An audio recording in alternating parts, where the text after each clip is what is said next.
Yo, sorry.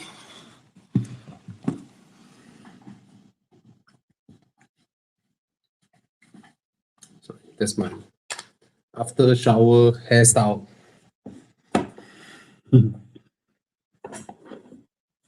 And this is the lifesaver. Happy Monday. What is that? Why is there an exclamation mark? That's going on. What do you mean? Account access expiring soon. What is that, Jiang? Anyway. Hi, everyone. Hi, Weng Sing Wong. Hi, Zarfan Rauf. Hi. Well, I have my hat. I can't be putting it on after I shower, right?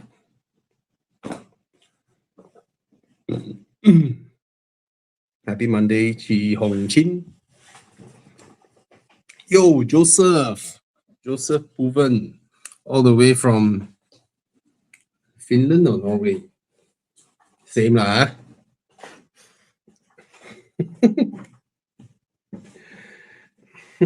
You know, every day I see all the news from Europe. Oh, Finland is beefing up their defense in case Russia wants to invade. Oh, Norway wants to defend in case. Oh, Sweden wants to defend in case. There's no in case, okay? If Russia behaves like US, there's no in case. It's when. It's a matter of when, not how.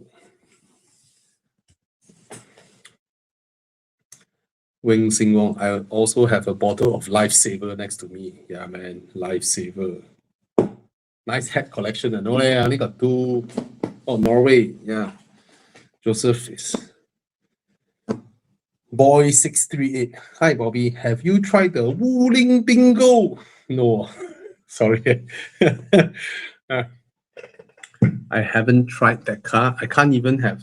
I don't even have a visual memory of what is the Wuling Bingo. Ah, oh, I saw it on the streets. I thought it's the Proton Emas.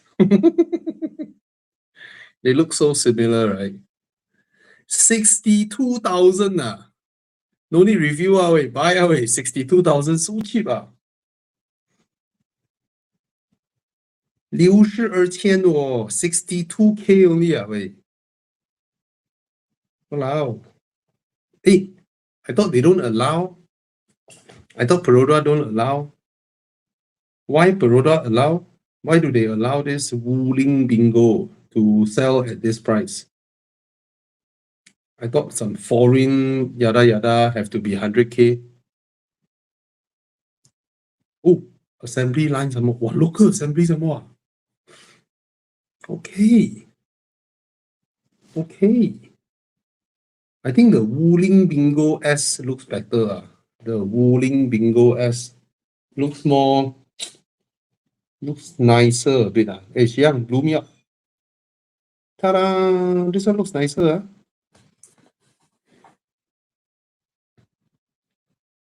Yeah. I don't know. I don't know what is allowed, what is not allowed to be below or above 100K.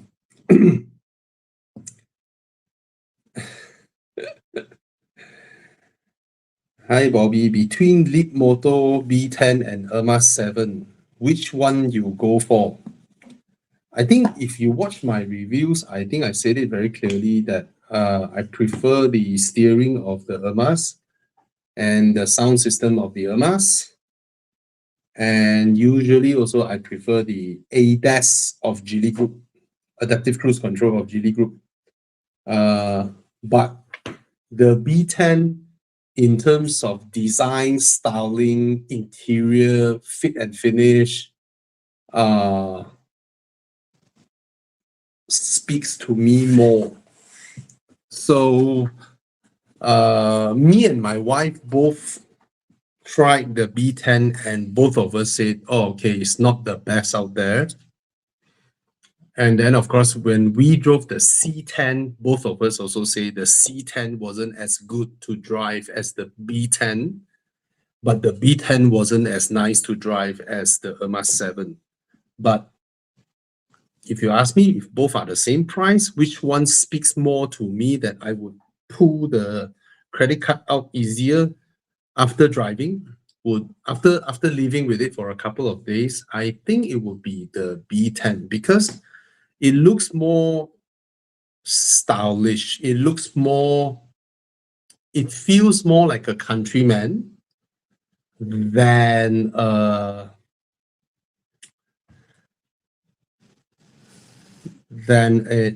X-Trail.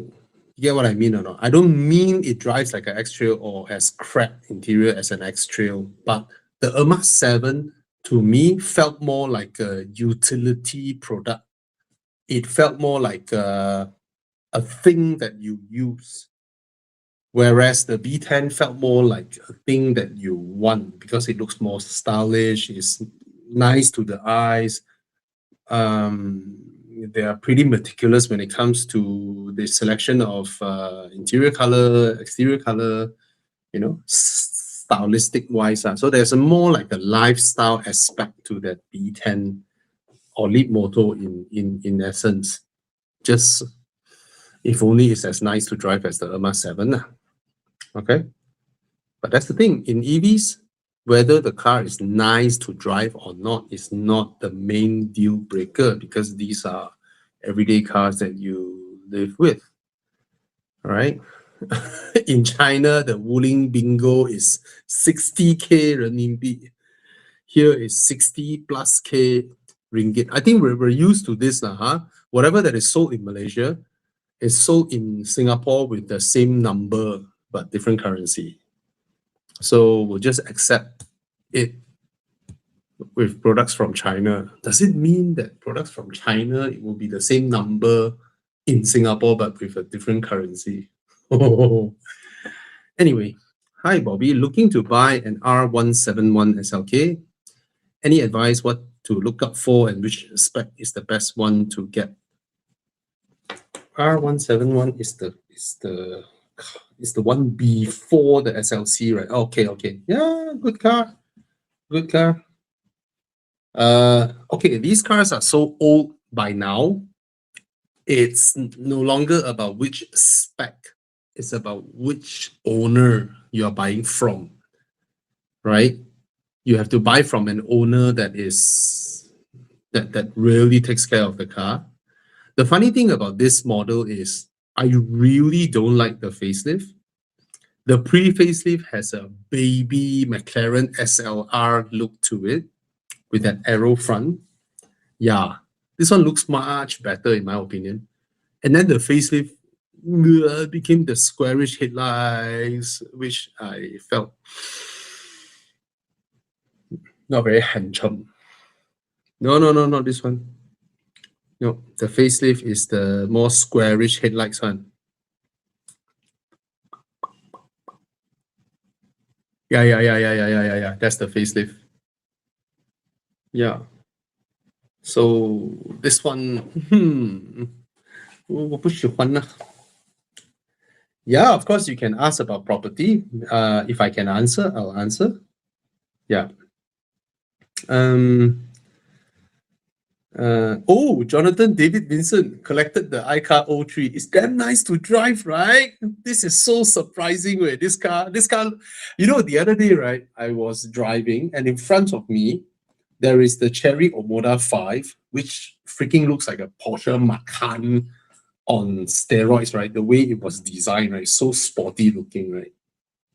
But it drives like the usual Chinese car. And then next to it is the iCar 03, which looks like a baby Hummer. Supposed to be clumsy, supposed to be, basically it's supposed to drive like a Jeep Wrangler or Toyota FJ Cruiser, right? Or Suzuki Jimny and all that. But no way, this car drives like a baby Macan. Right? Yeah. So yeah, it's nice to drive. Hello, Ming. You go Thailand drive, you botio, ah? Huh. Hi, Bobby. Zeekr X or Volvo EX30? I prefer the drive of the Volvo EX30, but every single thing else, the Zeekr X is superior. Everything else, from comfort, from interior, from fit and finish, and all that. However, now the car is very stylish, very nice. However, I'm not sure if they have revised. Did they revise the pricing? I don't think they revised the pricing. Zeekr X Malaysia price 2026. I think it stays the same at 155 to 170. That's the problem. Zeekr is a premium brand, and put aside the Volvo, the Volvo is a lot more expensive, but so it has the version with the crazy power, right? So, but it's way more spacious than the Volvo. Interior is way higher quality than the Volvo, and I think it's very stylish. I like it, but compared to so many new ones coming in 130k, 140k, right? You'd be like, But no matter how, it's still Chinese brand. The premium is 20, 30,000 difference. So I guess it's acceptable. Okay. Yeah, Ming Boon. Yeah, Ming Boon. Today I'm looking at the Zeekr 7X. Oh, yeah. The car is a no-brainer. It's a no-brainer. Yeah. But I kind of felt, I did ask myself this question repeatedly. Maybe the long range is for me. Maybe, but then you top up so little for the premium, right? The GWM, I haven't driven the car, but I've seen the car in shopping malls. Very, very high quality interior. The floor is very high though. Do you notice that when you're stepping on the ground, when you step on the floor of the car, your legs are literally like that, which is like more than a feet. It's more than a feet. Sorry. This is my, after I shower, I don't have time to dry my hair, so I just, like all kids do, just do everything behind, let it dry itself. Yes, Ashraf, you can ask property questions. Don't worry. So the GWM is actually, I've touched the interior and everything. It feels proper, and it's 270,000 compared to Alphard's 500k. So that's a huge difference. But the one thing that Alphard still beats every other out there is the floor to ceiling height that I noticed. Right, it still has the best floor to ceiling height, but Alphard Bellfire always have one thing that is their floor, which is very low ride height. Very low ride height. So when you're parking or whatever the time, you tend to have to be extremely careful with the curbs and all that. I felt the GWM higher quality. The inside is higher quality than the Denza. To be honest, the Denza is not a bad car at all, but when I sit inside, I cannot feel a substantial difference. You see, when you go into a Toyota and you go into a Lexus, there is a difference. Why, camera? You look.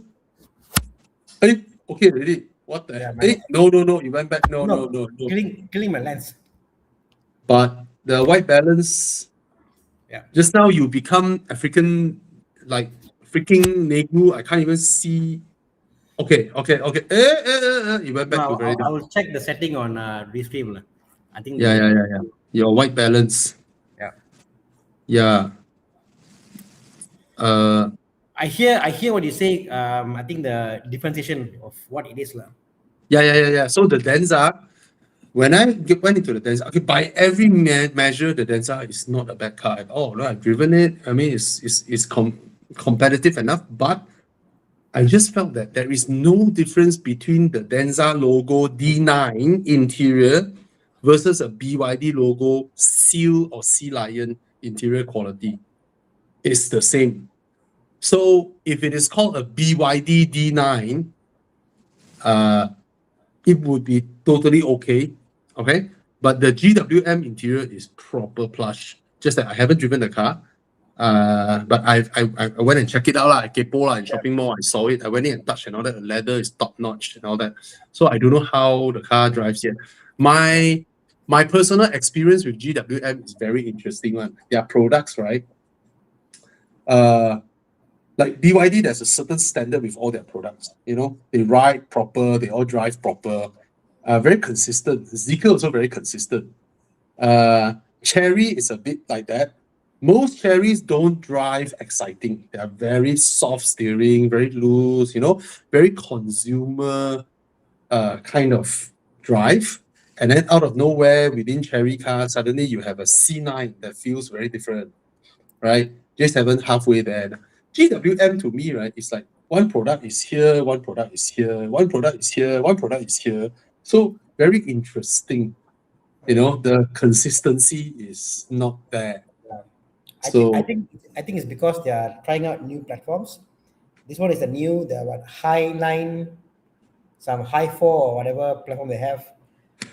yeah. It's Yeah, like so suddenly they have a brand Aura, then they have a brand Tank, yeah, then this one is another brand Way, yeah. right? I mean, They just it's a whole different architecture. So I think it seems like previously they were testing out different products. Now, I think yeah. when we went for the launch the other day, it felt Uh, like now we are very clear. Like finally, after all these years, we're very clear. We got the Hi4 product and the Hi4 drivetrain. We got the 4x4. We got this one. So they have a direction of what they want to do. So I yeah. think it's still a new company. They're trying their But ways. the epic one is Cherry lah. This Why? product, this price point, they dropped 5 brands in there. This Cherry, wow, 5 different brands, 5 different models, all throw into same price point, same product category. Crazy. Hi Bobby, does the latest sodium battery support? I'm not sure if there is a differentiation between, you know, lead acid or what, but both my cars that have changed to this sodium battery, they crank faster. They just crank faster. And you just feel like, yeah, it's I was told by friends to take note on, you know, the little minute differences. So after driving a while, yeah, I'm happy. And it's not crazy expensive. So yeah. Oh, someone suggested you to change to a black shirt so you don't Oh, you don't mess up your camera's white balance. uh, okay. Such a steal for 139K. Yeah. GDV. Yeah. Okay. There's this project near Taman Desa, M Aspira, X Water Park site. Is it a good buy? Got sewage treatment plant nearby and it's leasehold. Yeah, lor, that's the thing, lor. Right? The thing is, Taman Desa is an amazing location. And of course, I don't like this type of developer, see any piece of land, just want to drop in a super high density project. But then if it is lor. if it is not super high density, how can your white balance is perfectly okay now. Yeah. Yes. So your camera choose your t-shirt over you and then jibai. Exactly. It's like AI camera, that's why. Anyway, what I want to say is at the end of the day, if they don't build this type of super high density, they can't press the prices down also. So sewage treatment plant, there will be some smell, but I'm not sure if that is you know, I don't know how to put this, you know. When people have options, right? They'll be like, but behind got what, in front got what, left side got what, right side got what, right? But push come to shove, you want to stay in a very, very, very convenient township. That is the Taman Desa. If you look at KL, right, Taman Desa is in the epicenter of KL. If anyone wants to bomb KL with a nuclear bomb, right, it will explode above Taman Desa. Then it has good coverage over the whole KL. Because Taman Desa is at the very center of KL. So every highway passes through here. It's known as the most convenient place to stay. So if you want to stay here, then but the thing is that area you only have one access road inside as of now. Maybe they promise you other access road lah, but there's only one access road as of now. And there's already one or two high density project there. This will be the third one. And all in that little area that I used to review my cars there, all in the future when it's fully tenanted, I believe there will be a total of what? 4,000. So when it comes to morning traffic, I don't know how it will be. But the funny thing is, so far, I don't see a huge traffic coming out of that road as yet so far. So if you ask me, price-wise, location-wise, it's a no-brainer. And remember one thing, you won't stay there forever, right? Ashraf, you will not stay there forever. This is probably a property that you felt, hey, I like the location, I like the proximity, I like the convenience, and I heard there will be a new MRT station, but that is away, not directly inside Taman Desa. Yeah. And yes, there's some smell on the sewage plant nearby, but it's not crazy smell. It's not like the other side Kuchai there, where near the old Ajinomoto there. That one stronger smell. This one, Not like Taman Connaught, the low-cost flats. that one I'm not.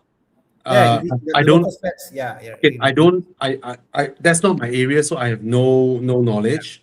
But I stay around this area. I can tell you that over the years, I have never like really felt there's a strong smell coming from the sewage treatment in Taman Desa.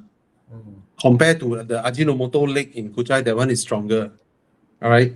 So at the end of the day, right, Ashraf, you're probably gonna buy here and stay here for a while. But when you want to move out and look for others, right, it's very easy to rent out, even though this is a high density project, right? Because Taman Desa is that sought after. The other thing that you have to take note would be parking. I've already noticed a lot of cars parked alongside the road. So I'm not sure with this project being added in, how would the traffic be like? You really don't want it to end up like some of the areas where there are double layers of double park going on in some. I noticed Cheras, I don't know which area, after Taman Connaught, near the hospital there is a lot of those government sponsored. Double layer of that's roadside. called Bandar Sri Permaisuri. Okay, yeah. Oh, those That place are mad. But that really test your patience. yeah, but you know what, Bobby, I found weird. Like if you go back 10 years, we had this concept of 400k expensive, 500k expensive, 700k expensive. The whole from 500 to 700k, we say expensive, cheap, whatever. There was this kind of concept in our mind. But now, if you go to Klang, it's the same 500-700k. Taman Desa also about there. So it's like come to a point that anywhere you go, that's the price you pay. It's whether you want a smaller house, bigger house, landed, this one. The price is somewhat stabilized, I feel, across KL. Because even Permaisuri, as what you say, is bad, but it's a haven for certain people, certain race culture. They find it's fantastic. A lot of food, a lot of places to go there, schools and stuff, and they love it. It's you cannot get a unit there at all, you know. So I don't know. It's what you see is bad. People there spending is fantastic. So just take note of all these things, Ashraf, because at the end of the day, right, wherever you stay, asal you want a convenient location at a reasonable price, right?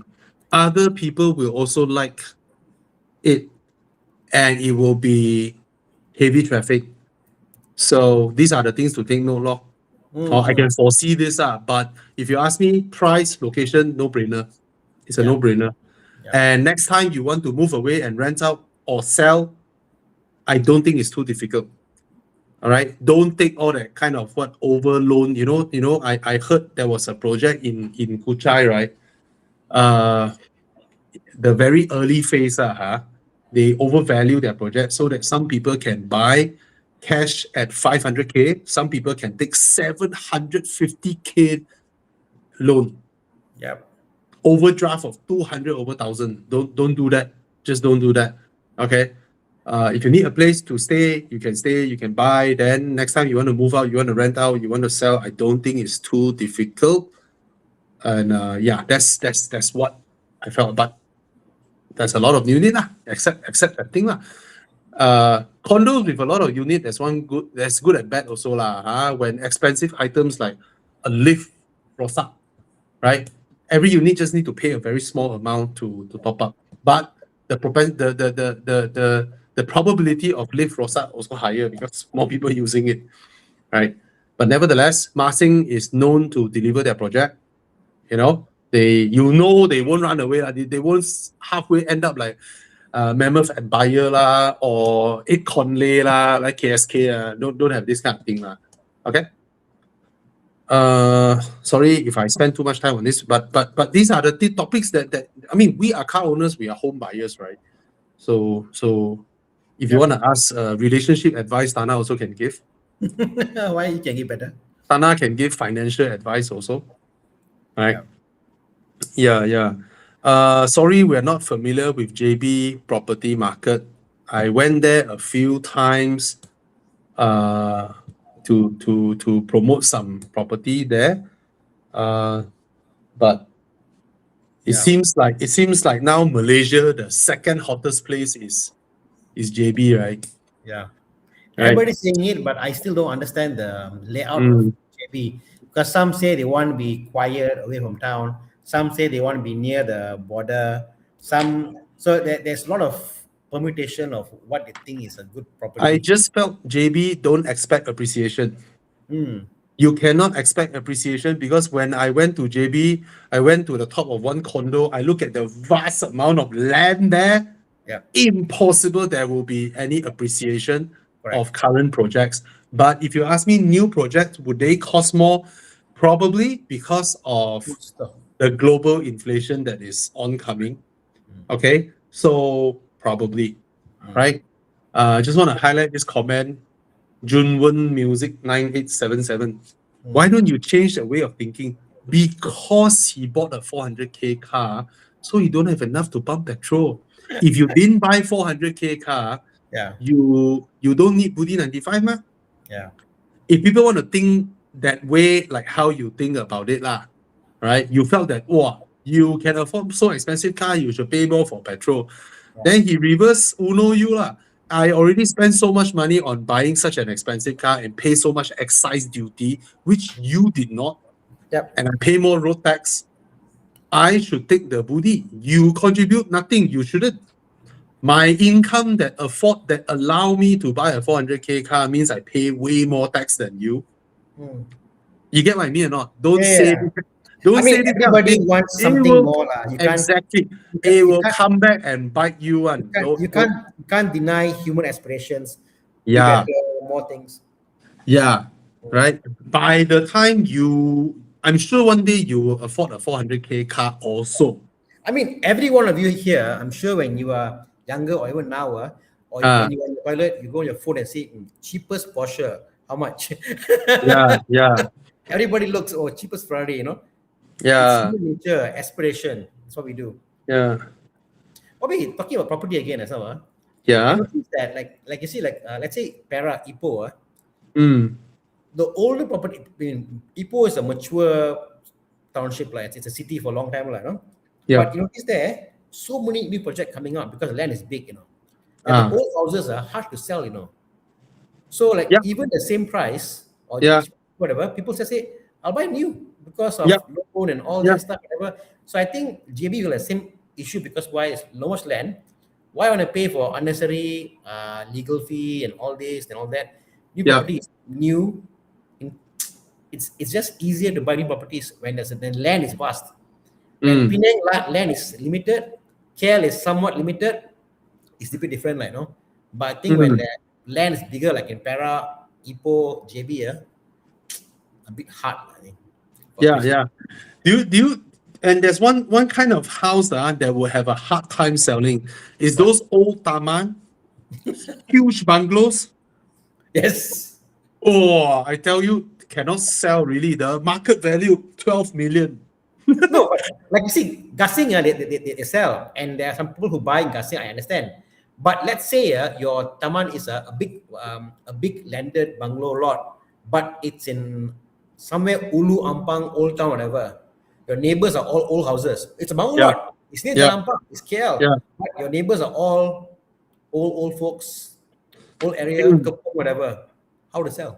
Those got chance where developer buy a few, then title up Yes. and then build. Those in Cheras, I tell you, Makota lah, that those type, right? Is in front of their bungalow are main roads. No chance of selling. Very hard to sell because you cannot, as asal you cannot, asal you and your surrounding neighbors can't sit down together and seal up your little enclave of bungalows to become a gated garden community. There is no chance to sell that kind of stand-alone bungalow lot in front of the main road. Is damn hard to sell. Literally impossible, provided you convert to commercial usage, right? Yeah. But even commercial, I don't know. Yeah, leasehold, freehold, I think for condos, no concern there, in my opinion.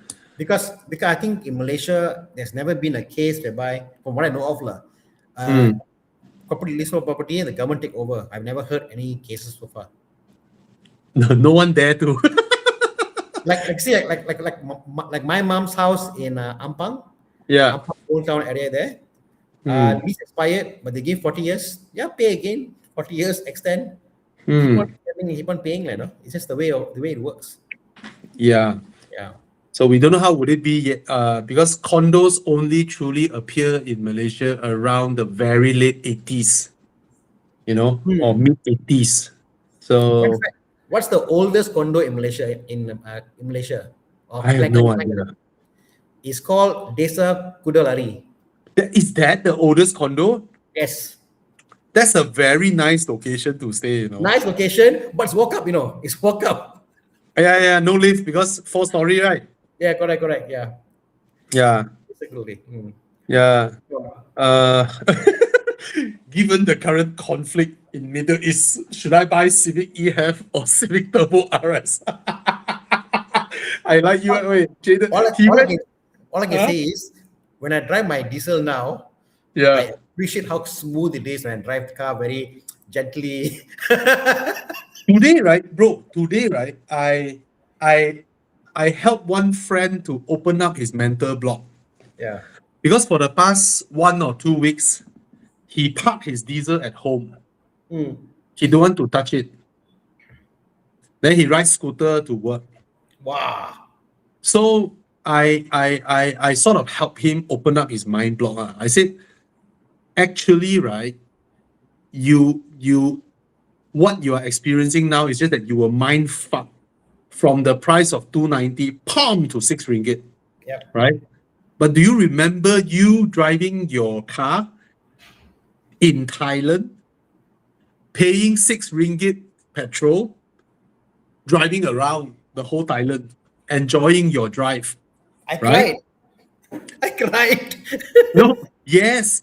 But the thing is this, petrol price, right? Asal is not from 290 to 29 ringgit. That will be a substantial difference, right? Yeah. But honestly speaking, it only takes time for us to accept one day ringgit will be worth per liter 6 ringgit, around 95.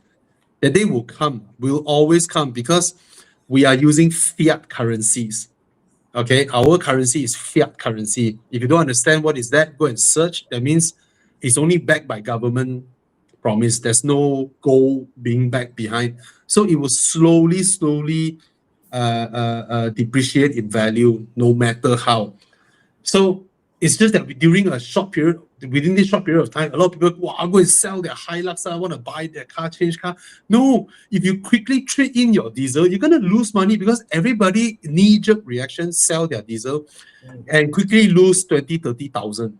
You lose 20, 30,000 upfront. Then you go buy another car. When you buy another car, right, your first year, second year depreciation is so strong, so drastic. You add up the amount and you use the amount to divide by your 3 ringgit difference per liter. Yeah. You count how long would that be? Yeah. And you rather lose it within 1 week of trading in your car and buying another car. I mean, yeah, correct.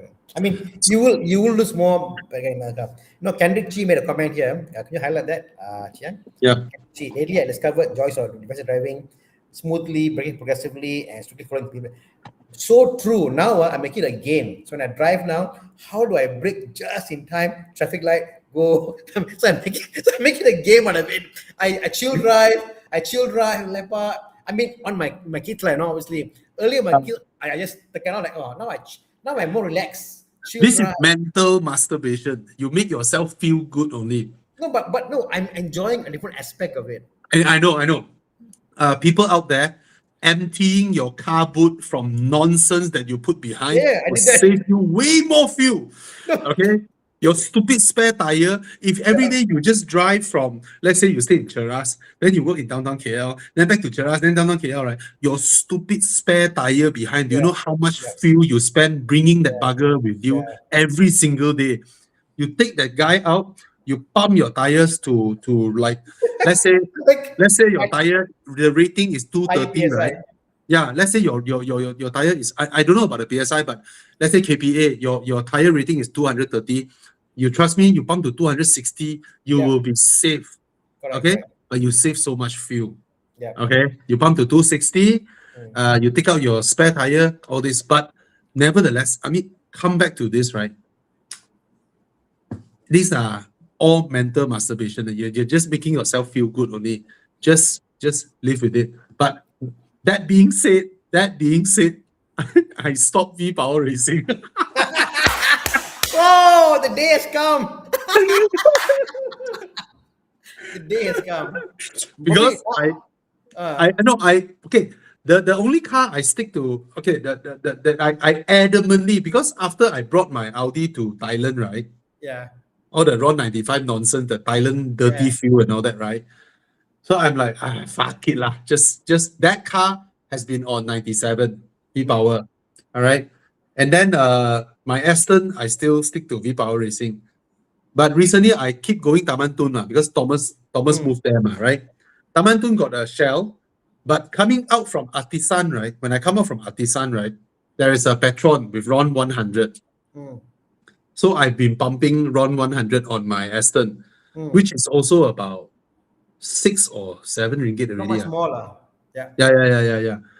Anyway, another thing, for all of you here, if your car is running on RON 97, right, we at Horizon now would like to announce you can PM us if you want to tune your car to RON 95. All right? From 97 tune to RON 95. Not just that, certain cars can have dual tune, right? 2 types of tune. Yep. And you can change between 95 or 97 with your cruise control stock. If you have a cruise control stock. All right. So for those of you who are interested, you can PM us at Horizon FB. Okay. Anyway, just now we highlight the guy's question. We didn't help him answer. The Civic RS or Civic HEV one. I just want to say this thing again. I'm going to repeat this. Civic traditionally have had a very healthy resale value. So don't ruin your Civic resale value by buying the hybrid version. Okay, just buy the turbocharged one. Okay, and okay, so take note on that, Jaden. This one, thoughts on used GLC 43 or a XC60 T8. If both cars are used, I will go with the 43. Lately, I've been trying the idea of getting an XC90 T8. So I've been looking into all the issue with the car, the Leapmotor, the repair, what they do, whatever. So I'm like trying to get and study more. You are confident to repair Leapmotor? I mean, I'm looking into how it fails. They sell the clutch kit, they sell the pin to do the thing. So now Volvo sees it's an issue. So they're now like more and more people are coming up. Volvo is coming up with actual the repair kits. But which year you are looking at? Like something like your first one. Remember the first one you had? 2017 one. Yeah. Something. 2017 software very laggy. Yep. Fuel tank extremely small. Mm.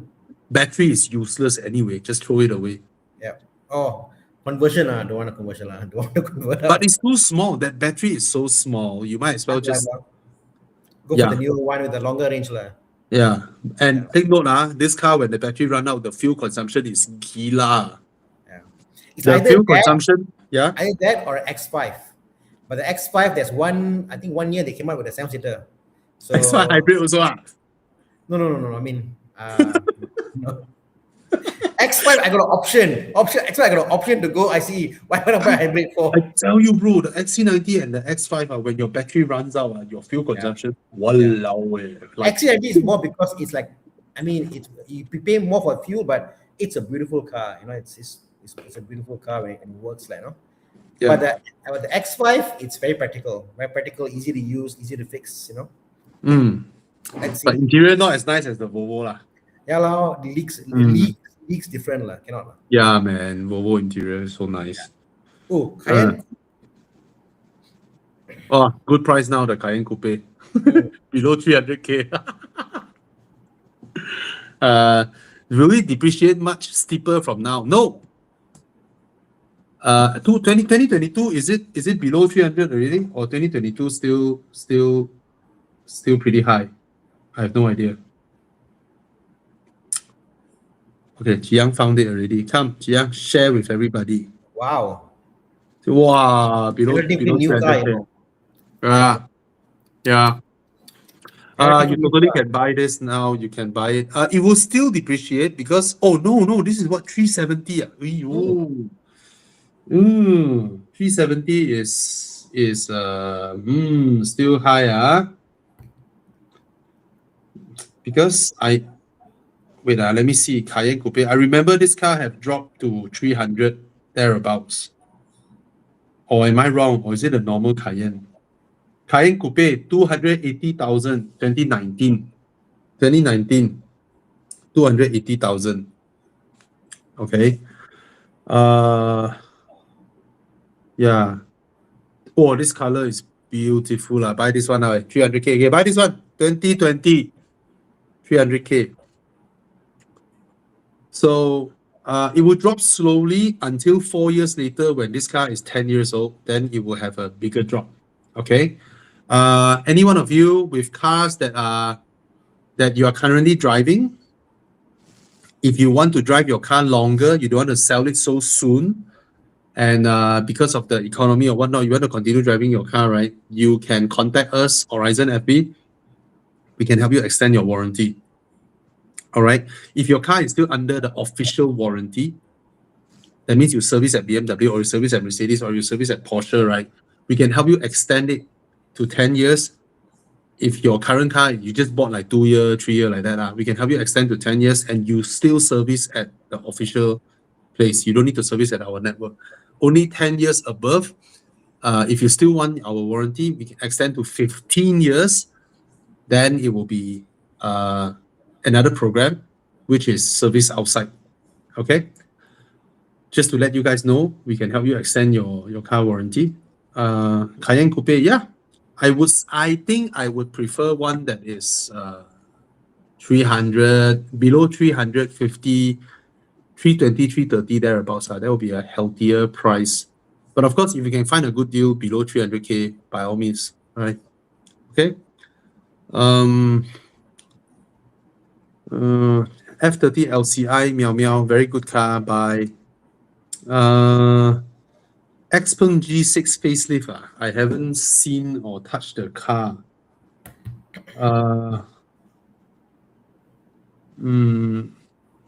Is there a lot of facelift It's not a bad car by any measure, but I prefer the 7X lah. But there's one thing about the 7X that I cannot tahan is they put the aircon vent above the screen, and the air hit the screen and bounce up straight to my eyes. So I noticed when I drive the 7X, right, every time I drive the car, right, I switch off the center air vents. Because no matter how I move it, right, it's just drying up my eyes because of that. Okay. There's a guy who talking about N-Box and K-Cars. I wouldn't. I mean, it's a toy car lah. K-Cars lah. You know, I wouldn't. Practicality. Yeah. Toys lah. Yeah. If you're in Japan, right, it's a city full of K-car crash into K-car, you're fine, you know. Bugger in KL, your K-car cannot hit by a Hilux gone. Oh, I don't know, man. Okay.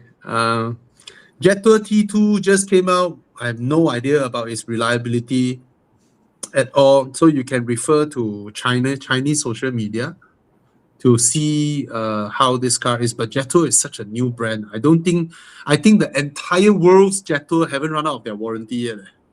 Wow. Yeah, this brand is so new. But it's from what I see, people rave about it overseas. Like, let's say it's fantastic. The only thing they say is like everywhere you go, you can see it in overseas. It's a very common car. Yeah. Very more common over there. It intrigues me, this car, because of the size and design and the selling price. The proposition of this car really intrigued me. Because for something like this, right, they could have easily priced it at 180, 190 or 200K, right? Yeah. But they choose to price it at 150. Wow.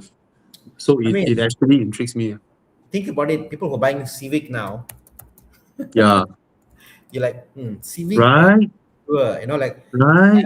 Civic, you're like any other guy having a Civic, but G2, you look so right. different, so modern, you know. Yeah. The weighting capacity, it's a proper 4-wheel, you know. It's proper engine. I think it's. Imagine you just park your car, you reverse park, then you realize you park next to the Defender, right? And then the Defender owner came out from his car, you came out from your car, both of you look at both your cars, you both also wow at the same time, right? He wow at your car, you also wow at your own car. Jian, do you think you can find there has a Jetour Defender kit? You can look and see. So they have this kit, Bobby, and they only in Malaysia now. I saw that video. Stupid, so why? Why do this kind of thing? So it's a thing. They make it look like lights all. Wow. The design of the T2 is nice. It's nice, correct? Yeah. And I don't know why you want to make it something like a copy or something else. But it's a thing. So I assume that when they do this, the other day there was one tank in my shop. Tank was fully modified, Bobby. Like so new, they modified the tank to be even bigger. Tank needs modification. Tank, when it's stock, it looks so ready to be modded, you know. But the T2 looks like it's done already. Correct. The T2 looks so finished. I wouldn't do it, but it's a thing. So yes. I saw a Chinese social media video the other day, right? They took the Tank 300 and the T2 on a sandy slope. The T2 went up more effortlessly than the Tank 300. Yeah. Because it uses software traction control versus the Tank halfway couldn't climb already, have to go and initiate locking the differentials to go up. Yeah. It's funny that we used to say China lack in software and all that, but now China is leading because of the software. See, there's a guy says Gen GTM, there's a conversion kit. Yeah, it's amazing how close it looks like, you're right? Yeah. Cal Gaming 6788 is a fantastic purchase. Go ahead. It is. You are right. Low ownership cost, extremely reliable, durable. Okay. just when you saw higher speed bumps, learn how to cross them with a S swerve, because you sure kena your undercarriage one. Sure kena undercarriage one when it's a high speed bump. This car sure kena one. Okay. Why T2 is what engine? Why I don't understand. T2 is not diesel. It's petrol ma. Yeah, it's starting the size lah. It's the 2.0, I think. That's why. Is that But right? I don't know why perfect at every aspect except Booty 95. I don't understand this. It's petrol engine, right? So Yeah. you can pump around 95 ma. What's up? I think they want EV code. I don't know, maybe. I don't know. Mm. Toyota Crown. Buy. Crowns are amazing cars. Amazing cars. Adrian says, letting go of my Peugeot 308 or second one. Yeah, Crown RS Advance. Yeah. Yeah, Crown is a fantastic car. Mazda 3 sedan, current generation. Okay, can put baby seat, can Baby can lah. It's tight lah, but can lah. A45 Recon. But oh, guys, if we miss out any question, please ask again. If you're still here, please re-ask your question. If we miss out your question, okay? A45, buy. Go ahead. Any thoughts on the new Camry versus IS300 Recon? I would pick IS300. I think Tana also lah, over Camry. Camry just like they try very hard how to make it cheaper, like feel cheaper, like how do I the plastic whatever. They try very hard. And it's still 240k. Correct. It's like how do I make it not like a Lexus? Let's make this part a little bit sharper, a little bit harder plastic, or this one. Yeah. They went out of the way lah. It's not right, you know. And the leg room, I think lose out to Civic. Yeah. Real leg room. I'm so surprised. Yeah. Andy asked me a few times about his Accord Dana on steering lock issues. Oh my god. I wouldn't know lah, but I think it's common, I guess, after all these years, things to leak. Yeah.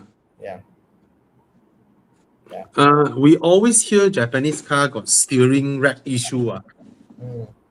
But steering rack also is cheap rebuild. I mean, the thing about Japanese cars are, unlike an Audi steering rack, whatever, where it's fully electric, you can easily rebuild your steering rack for your Japanese cars. So, okay lah, not too bad lah, you know. The cheaper one obviously is like a Polo, the Polo 1.6 NA. That one is like a Myvi steering rack, very cheap to buy and replace. Come.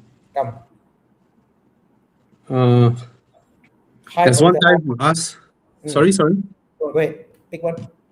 I saw this question, Ming Kyong Lim. I am so intrigued with the design of the Denza B8. I absolutely love how the car looks, man. The Denza B8. And then now, this guy asked B5. I just searched. B5 also not bad, but I think I prefer the B8. But B5 also not bad. It looks...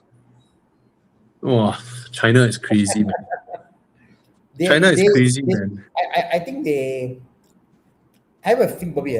They put the pictures of their cars into AI and say, does this car gives you the image of luxury? What can I make it to? So I think they talk to AI to make it different, or you know, it doesn't seem like it's cut from just a designer. It's crazy. China is like, it's like, imagine you have a friend in China who works in one of these car companies, right?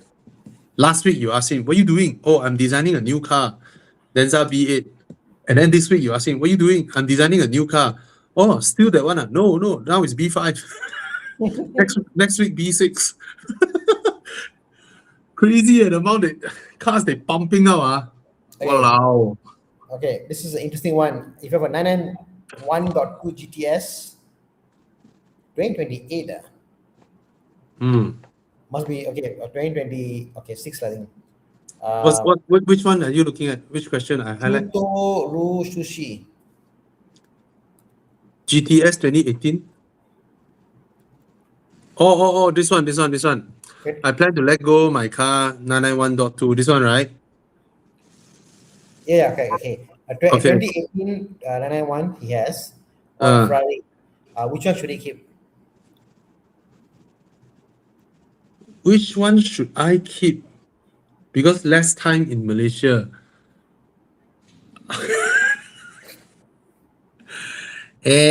Eh, wow, you I'll keep answer this kind of question. I'll keep the Both Ferrari. you keep the Ferrari or Yeah, because the Porsche now, it's a nice car when driven. When not driven, it's just, I don't know. I mean, I won't look back at a 991 or 2 GTS in 5 years and say, wow, it's a car that I want to keep, whatever. So yeah. yeah. But when he come back to Malaysia, the Porsche will start. The Ferrari don't know. Ferrari battery all gone. Tender, But chuck the I'm sure cable. he would have put the Ferrari on Yeah, battery correct. conditioner. Yeah. C-Tech. Right. Mercedes GLC 250 2019, buy, good car. Just now someone asking Supra, buy, good car.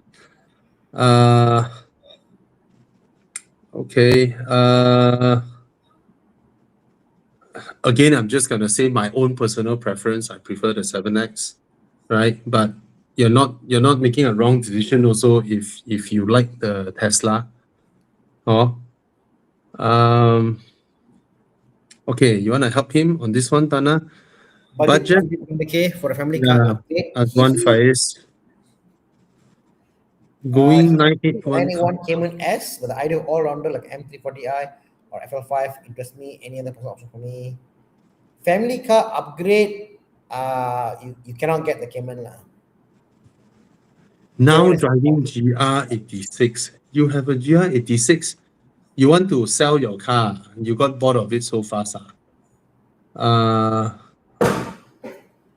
Tana, you okay? okay. Let's see the seat. Family car upgrade. I mean, Uh, the 91 isn't a family car, like, you know. If you want a yeah. family fun car, I'll get a Boxster instead because headroom, infinite, whatever. Yeah. Uh, your I think if you come from GR86, you go to Cayman. Nah, no fun. The Yeah. GR86 is way more fun than the Cayman because you can Yeah. manual, you can do stuff with it. You know, it's much fun on the GR86. Cayman is Yeah. the car you develop over time and you learn and then you go on the Car Canyon, that kind of stuff. And Mm. my only qualm with the Cayman, Bobby, is it's too quiet, it's too good. You drive the car, you must drive very fast to feel excited. Because Mm. so good. You It's must powerful. drag the gears at a higher rev. Mm. Must drop the gear, or like must do so much to make it feel lively. If not, the car Yeah. is just good. It's a good car to drive. Yeah. So yeah, I think the M340i sounds quite interesting, or the FL5. I think I'll go for the other two options as a Mm. family car upgrade. Mm. I think the FL5 is more exciting, Mm. but up to you lah. If you know, yeah. Okay. What other questions? Alex Chung, interesting question. Just bought a MX-5 MX-5. 2.0 Yep. Yep. RF, sold off the Mazda 2, found out MX is possible to drive daily, looking for a second car, Mazda 5 or a new base A70.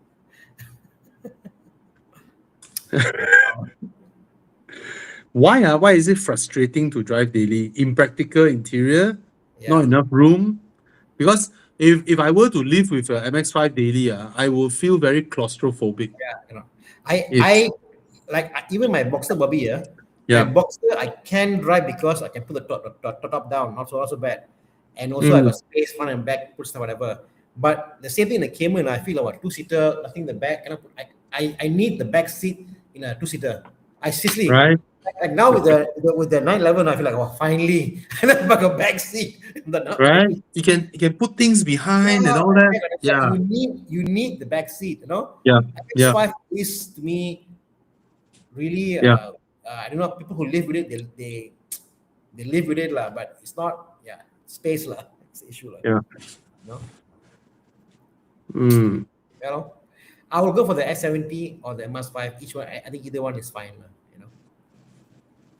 Yeah. Maybe you want to try the Emas 5 because you have one petrol car, one EV, then you can experience two different type of ownership. And then when you drive your Emas 5, go here, go there, you see petrol price rise up to 18 ringgit. Also, you like, you know, Oh, another thing. People who have an EV and petrol car, they are more happy to pump around 100 or 98 or 97, whatever on their yeah, petrol car. Because like once in a while, ma. cost averaging, I pay so little for my EV. Yeah, No problem, bro. Around 100. yeah, so maybe cost averaging. You might want to yeah, buy the EV instead. yeah, lor. Uh, uh, is it a lot of YouTubers talking about Wuling? I don't know. Someone asked the question just now. I Just don't now, know. there's one guy who asked Golf GTI MK8 or IS300. I would prefer the IS300, Hmm. right, over the MK5 GTI. MK7 feels special. MK8 Yeah, is a bit MK7 feels more like special. you know. Yeah, yeah. So this one, what do you guys think about the Volkswagen Golf GTI at 250,000? Is it worth the price or there are better options in that range? I will buy a used M340i for that price. Yeah. It's in every measure a much better car. And at 250,000, I think you can pick up a Civic FL5 also, but the one is manual, lah, right? But it's also a way better car. So I'm not feeling it. The I current Golf think the GTI. whole idea of it's an everyday car, can do things, yes, can do a lot of things, but at the same time, at today's pricing point, I mean, like even a used Arteon, I think it's something you want to stick to VW. Uh, Mm. it's just yeah, it does more lah. I think Arteon is nicer than Golf GTI. Yeah, easily. I mean, the interior, how it's laid Yeah, out. yeah, yeah. Yeah. I Sorry, prefer the way VW. it drives also. I prefer the way it drives also. Don't Sad, don't. the miss of the Golf GTI. You know what the demise of the GTI, I think, is because they they try to squeeze more out of it. They Yeah, charge more. They charge more. GTI should have been everybody as it's an affordable, sporty hatchback that everybody can afford and drive. That's the ethos of GTI. But now they make it something that is so high end, classy. You fight with 3 Series. You fight with, you know, a C class. No lah, you know. in the MK7 they put in the electronic LSD, Uh, the X something something. That one has a good balance. XDA. That one has a good balance. But in the MK8, I think they overdone it. They overdone that one. It's like when you don't need the car to assist you, the car assists you. Like, what the heck? Yep. So, yeah, lor. Current Mazda 3 sedan driver, seat good for long distance drive, sometimes suffer from low back pain. Civic FC, what I learned is not back pain friendly. Thoughts? Change your seat, lor. Actually, right, you have to understand one thing. Car seats in our cars can be changed. All right. And most cars, I would assume, okay, put aside Chinese cars, okay? Chinese cars give you exceptional seats at very low price. But European and German, right, they are damn shit, They only give you proper seats when you pay really good money. And on the lower ranges of cars, right, let's say anything below 200K, they actually give you crap seats. So most seats for cars, right, are crap seats. So you can actually go to Recaro and buy yourself some good seats. Yeah. Proper, I would yeah. say even not that. What you're feeling as pain is because any one of us got different body Yeah, shape. yeah, Go and rebolster your seats. yeah, You know, yeah. like I was so amazed. Bobby, I went to Thailand last week to Krabi Mm, with the 996. I took a straight drive. I left KL at 11 o'clock, reached Krabi 11 o'clock, and mm, I was totally fine, no backache, whatever, because the seats was reupholstered, new yeah, cushion, whatever. So mm, yeah, cushioning really helps. So you yeah, can try that for your cars, yeah. recushion them. The experts actually knows how to deal with this. Yep. So it's not their first time doing this. Yep. All right. I've been hunting for a LC500, but it baffles me that most sites such as Carlis will only advertise recon cars 5 years or less. Surely there must be some unregistered dead stocks somewhere. Well, if you believe there are, then you go and look for it, lor. But so far, prices for the LC500 currently is very, very acceptable for the car community. So people actually are buying them because it's an exceptional car for whatever 300 plus thousand is currently selling. All right. Again, IS300, go ahead. It's a good car. And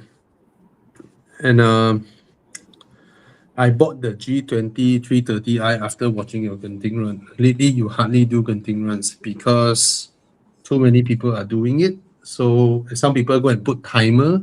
So I don't want to do too much of Genting run. Now I can't decide between the.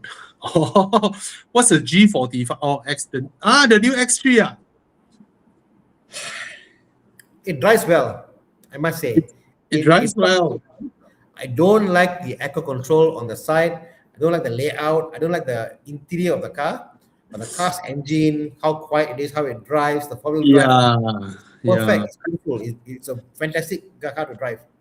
New BMWs, But the look, they all drive really, really well. They all ride really, really well. But the problem with this car is the interior is actually pretty cheap. yeah, Yeah, the materials and all that. Whereas the W206 C-Class feels so much nicer inside. I have to say that. And do you drive your cars hard or corner carving, or you're just driving it daily up and down and all that, right? I felt the C-Class feels like a proper premium car, whereas the X3 don't feel like a premium car at all. it feels like an entry-level BMW. Yeah. Yeah. It's actually pretty cheap inside, but the ride is nice, the drive is very nice, the engine is nice. What Tana said lah, you It's so know, good. yeah, the important things, the car is great. Yeah, they made it better But than before. I mean, I was shocked how quiet the car is. It's the new 5 Series also, what the hell, the suspension really is good. brilliant suspension, Brilliant. man. Brilliant, man. The i5, Yeah, you look at the specs, so it's 2.2, 2.3 tons, but it's so nimble. The i5 is so nimble. Suspension is so good. So you cannot deny that BMWs, they drive proper. Yeah. The one asking GR86 manual or auto, if you need it daily, then auto will be more enjoyable, of course, right? But manual not hard to drive also, that car, I felt. see, Meng Kyong Lim say yes. You have to buy the X3 because driving is nice, interior, walao eh. Yeah, wait, the interior is like I cannot stand. it's like BMW playing, it's like BMW trolling you. It's like April Fools. No, Ta-da! I feel like they say like, how can I make it different and confuse you? I'll put it here. I'll put it there. You know, like BMW has got to me has got certain things like non-negotiable. A, the BMW, the lock button for the doors must be center. Yeah. Your hazard light center. you know the X3 feels like what? It feels like Mercedes hired somebody, and then that guy's first week's job description is prepare a resume and then go to BMW and try your best to get the job and to be into the team of X3, and then sabo them. It's I cannot even compare with any Chinese cars and say the Chinese car is not as good as the X3. That's how bad it is. Bro, the Saga is better fitted. Yes. The Proton Saga currently is so well, the fit and finish is so good, nothing creaks one. Yeah, so Cheap materials, but solid. Ai, don't know I'm lah. very sad, very sad. I love BMW. It's still a great driving car, but come back, like I BMW. love BMW too. Come back, Yeah, but come back, bro. and then now the new iX3 winning World Car of the Year is all over the internet. And Yeah. and then you keep looking at the car. Oh, the design. Ooh. Hmm. Okay. Yeah. The new BMWs. Okay. What is this? Currently using X70 and an old beat up wagon. Okay. A bit torn between B10, iCar O3 as second car. Which would you prefer or detest? The iCar O3 drives so much better than the B10. Mm, And that's about it. yeah. I prefer the exterior design, interior touch points, design of the B10. Yeah, I think, but both cars has a significant price difference, way. 40,000 ringgit difference, way. Yeah, I can accept the 40,000 difference for a car that don't handle as well as the 03. It's not bad. It's just that the steering again, a lot of Chinese cars very light steering and all that. Okay.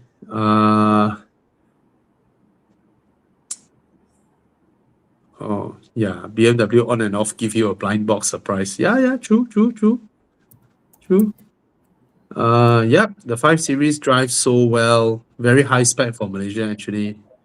But also even the i5, bro, there's a lot of touch point that cannot be compared to the F10 generation 5 Series interior Yes. build or All the the features, E60 the for that button, matter. the steering controls, Yeah, even the yeah, leather on the steering, I just find that, yeah, a lot of plastics that are sharp and all that.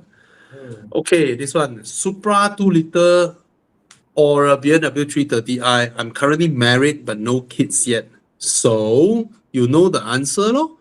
Why don't you bring your wife together with you to the Supra, sit her inside, see whether she felt comfortable or not, right? let me answer a different way.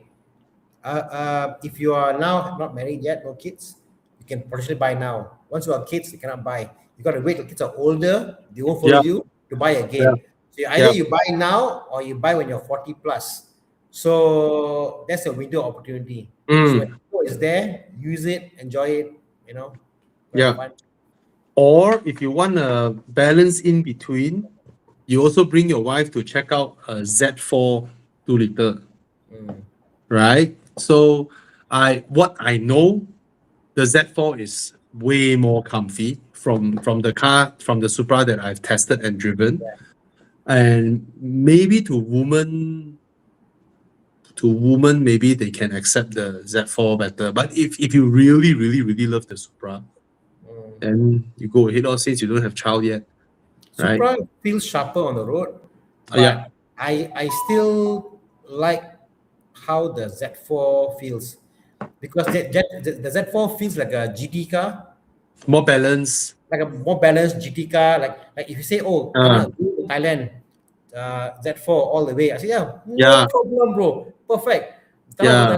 Thailand, 10,000 km in a Supra. The, the, I'll think first. the thing is, if you're married, right, your wife is always with you. You buy a Supra. How do you extract the value out of the Supra? Mm. When you are driving, you must drive fast to extract value out of it. Or you park your car, you step out of your car, you stand away, you look at your car, like, oh, I love it, man. Yeah. Right? There's two ways to enjoy it. But in the Z4, there's another way to enjoy it where Sunday morning, yeah, you ajak your wife, open the top, and then both of you drive to Mont Kiara, park in front of the cafe, sit there, have coffee. That is a true enjoyment Okay, also. I give option number 3. You buy a Z4, you buy a front body kit for a Supra, convert the fender, the light bumper, became a Supra. Supra convertible. Uh, Yo. okay, Tana, a 2022 530E can buy or not? Can. the I think G30 the generation, hybrid right? drivetrain to avoid is the 2016, 2017, around the era. Mm, Any cities avoid it. I think when they yeah, came to 220 onwards, so far, I rarely hear issue right now. The yeah. 40E, except for forget it. These ones are cheap enough. Buy it Mm, as more of a pakai buang lah. You use the car, use it, enjoy it. Don't care what mm, happens to the car. It doesn't matter. It is cheap enough, you know. Car yeah, so cheap now, right? How much that car? I think it's yeah. like dirt cheap. Very well said, Wayne Yap. You can always sell the car after you regret buying it, but you can't go back to the no kids days and then regret not buying it Yeah. because they can never go back. So seriously, guys, if you think of something that you want to do, go ahead and do it because you do not know when. Right? Suddenly, US say, I think I want to control Malacca Strait. Right? And then they send 2 aircraft carrier here. And then what can Malaysia do? What can we do? We can't import any more cars. So imagine all the car in Malaysia is whatever car is in Malaysia now itself. No, what I Only mean car is, in bro, Malaysia. what I mean is US sent 2 aircraft carriers to Malaysia, Uh, to Malacca Strait there, and then tell Malaysia, I give you 1 week to join United States. If not, I will bomb you back to Stone Age. What can we do? There is absolutely nothing we can do. I want to say what I think our government will do, but I can't say it out now. No, there's nothing. There's nothing Malaysia can do, and nobody around our vicinity can do anything because Singapore is with US, right? They can bomb, and then reload in Singapore. Bomb, reload in Singapore. Bomb, reload in Singapore. There's nothing we can do. I checked, Bobby. My wife asked me, when is Trump stepping down? January 2029. They got 3 more years of the shit. Exactly. 3 more years Last of the whole shit. year, trade war full year, right? Oh, Ah, January 2029. 3 more yeah, years, bro. yeah, Uh, yeah. We cut Singapore water supply. Cut lah. Singapore take Johor. Singapore got their plants, they got the backup, they can do a lot of stuff, but Bro, Singapore Army is powerful, bro. No joke, bro. No joke, bro. So, I won't be honestly surprised. speaking, I won't be huh? surprised. I won't be surprised. Sorry to say, maybe Yeah, don't hate me. yeah. Suddenly Johor, I said Johor now it's its own state. Johor will come from Malaysia. Yeah. But the thing is, what I'm saying is that let's say lah, because Donald Trump now they control Panama Canal Yeah, right? Suez And Canal. then Egypt is fully like Egypt cannot do anything lah. Suez Canal also under their prerogative lah, right? So if they really want to choke China, right? The next place is Malacca Strait, right? So if they, I mean, if one day they come with 2 or 3 aircraft carriers, right? There is nothing we can do. Absolutely nothing. Yeah. Nothing. Right. So And do know that. China doesn't need us because they're already making the new they're already doing the Arctic route. They're already cutting Yeah. through the Arctic and they're having their ships go through there. They're like, doesn't matter, you all do your thing. Yeah. They can avoid us and go all the way. There's nothing we can do. There's nothing we can do. We can just hold our hands up. Right? And then we ask US, hey, your flag there, all the star, can put one moon there. So next time, find the moon. That's Malaysia. Yeah. Yes, Really, Waldo. I mean, of course, I don't want that to happen, but if you look at the world politics now, right, if you understand real world politics, right, when it comes to life and death, right, there is nothing. Be assured they probably will attack some countries in that part of the world before they're coming to Malaysia. I doubt we'll be there. By right, it should be that sequence, but we have Malacca Strait. That's the problem. Provided we say, bro, can you take Sumatra? It's bigger.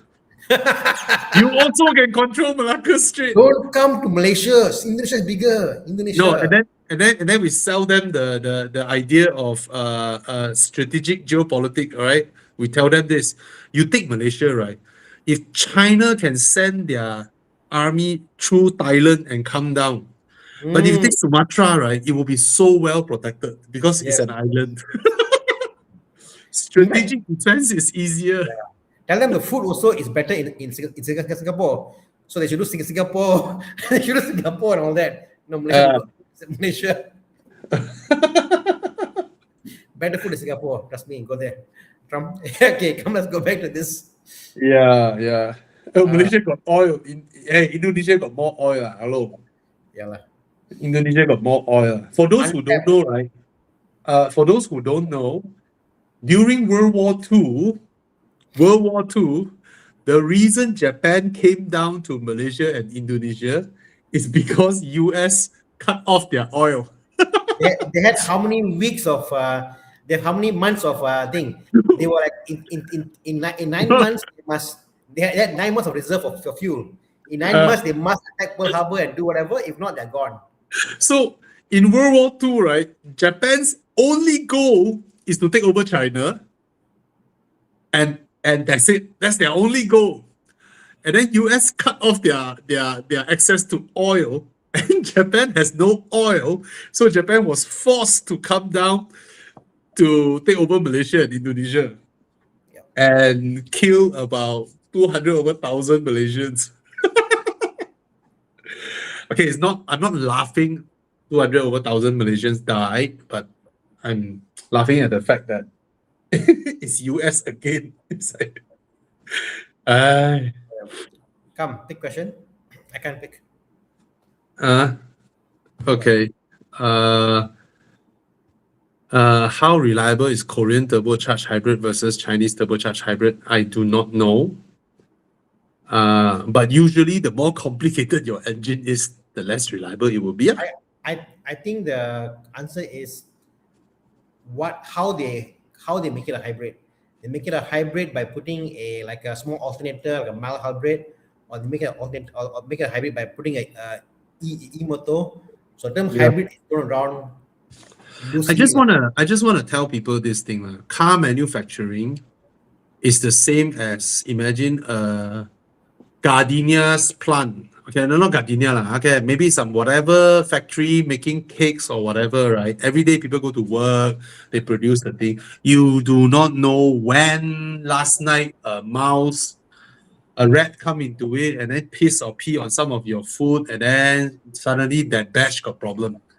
Regardless of brand, regardless of country, there will be a batch that will get fucked up, because it's a big factory and there's a lot of anomaly that can happen. All right, so just know that for the matter. Okay.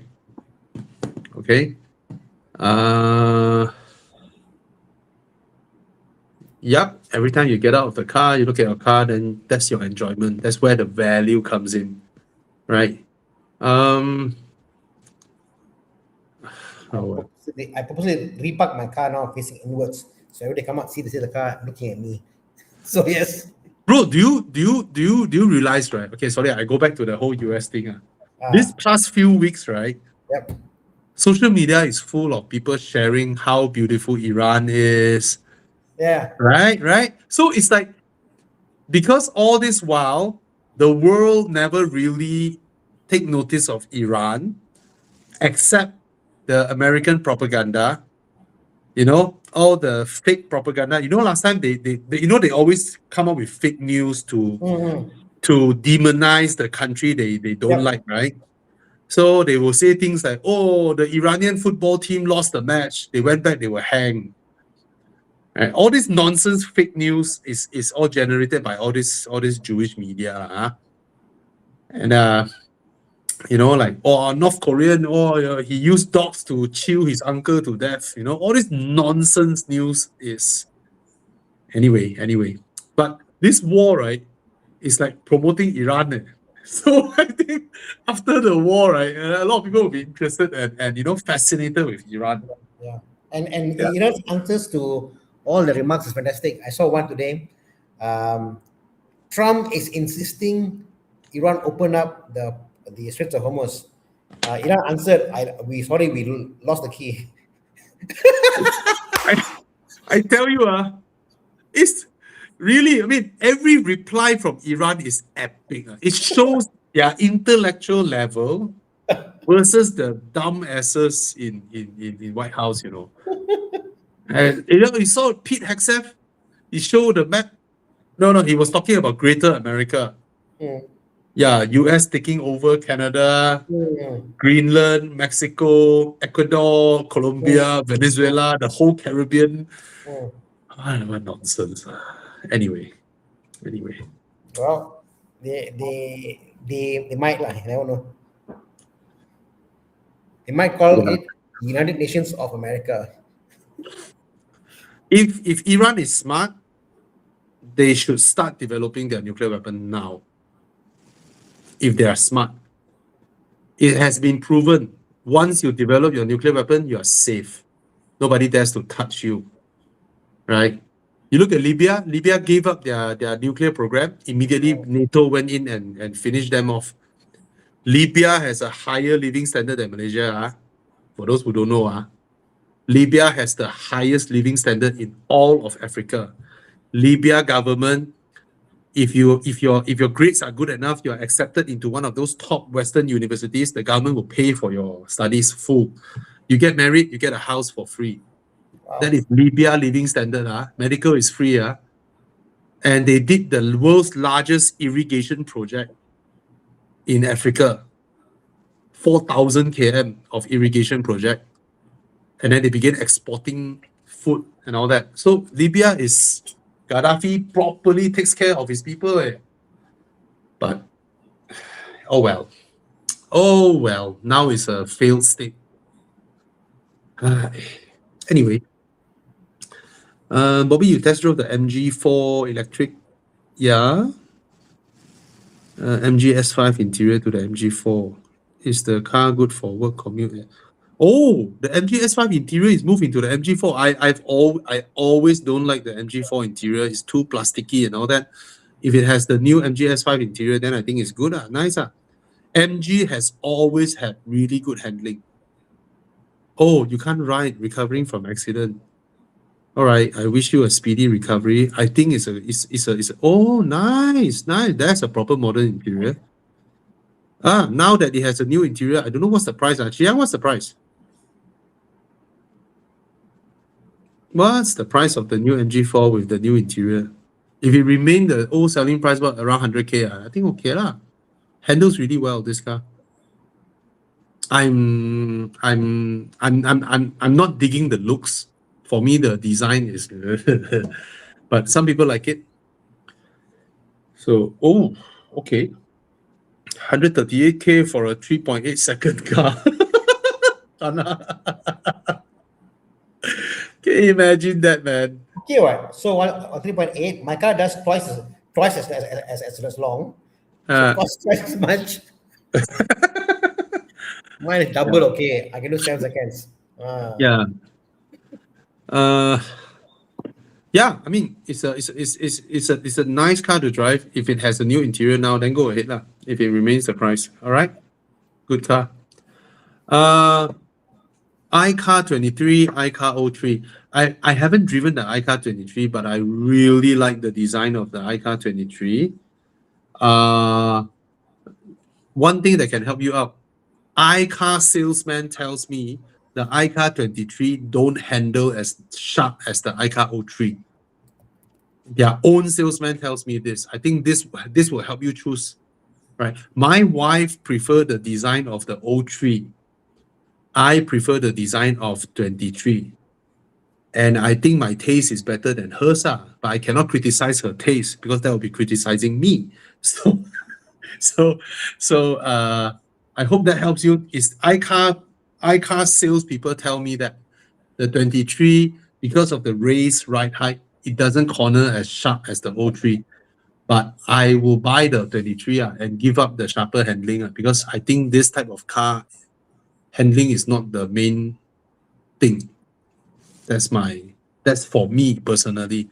But if that gives you one more reason to like the O3 because you like the interior more, then you go ahead. Exterior, I like 23 more. Interior, I like O3 more. Okay. Hope I got you right. Okay. Bro, what is W222? Previous Gen S-Class, right? Yep. Oh, that's a nice car. Workshops offer the hybridizing for Conti cars nowadays. Okay, I mean, this car is beautiful. Interior is beautiful. It's spacious. If the car is below 80K and you can spend another 20, 30K to dehybridize it, then you have a damn nice car you can enjoy. But what's the engine? What kind of engine would it have? Is it still the 3.5, or you can actually put in a Mercedes 3-liter turbo? It's the same engine for me. So the 3.5. Yeah, the same engine, turbo, but they changed the gearbox. They changed Okay. the. What if you go to workshop and then you throw out the whole hybrid system and then you put in a GLC 43 engine, 3-liter V6? That would be the perfect engine, right, for this car? Yeah. If they are able to make it work, lah. Yeah. I wouldn't go into it, lah. I wouldn't want the 3.5 V6 in this car, because of the road tax, the value of the car. Because this type of car, right, one day it will be 10,000 ringgit. Yeah. Right? And when the day comes, 10,000 ringgit, and then your road tax is 4,200, 4,300, right? You felt imbalanced on, your mind just doesn't, you just get mind fucked on 2 years equal to my car's value. But if it is a 3-liter, it's different because 2,000 per year is still manageable, right? Provided you put in a 2-liter turbo, then it makes a lot of sense. 380 ringgit. How nice if 4-liter turbos, the 4-liter V8s were cheap in Malaysia. You can import cheap ones, Yeah. Should I go for the 330i or A35? Tana, which one? AMG is AMG, right? Something special, right? Can I assume this, Tana? Can I assume this? Smaller car, A35. Can I assume this, Tana? 20 years later, 20 years later. Oh, yeah, agreed. Right? Yeah, the 330i will be 10,000, 12,000 ringgit. The A35 will not be. It will be somewhere 30 over 1,000. Always. But are you buying today for the 20 year down the road? You are right. Or you're buying for today? For today, right. the T30i will probably be driving much better drive for now, Yeah. 330i will be more bang for buck. Spacious. But A35 will be more like a fashion statement, right? A35, you buy, you don't mod the car, you can go for cars and coffee, park together with the Porsches, the Ferraris and all that. You park your 3 Series there, right? You look more out of place in a cars and coffee environment, car guy environment, than the A35. So that is whether you are a car guy, you enjoy. The A35 looks good, I won't deny that fact. It looks good. Not only it looks good, it would be accepted into the car guy, car kind of thing, which the 330i is also, but 330i is more. There are way more non-car guys driving a 330i than the A35, right?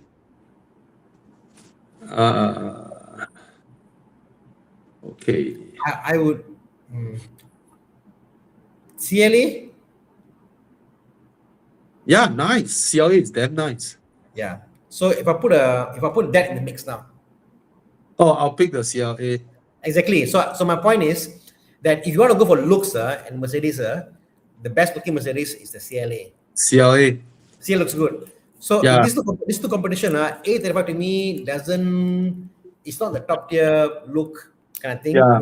There, any day. But put a CLA. CLA there, then like, CLA. Yeah, prettier than CLS. Yeah. Sorry. CLA looks good.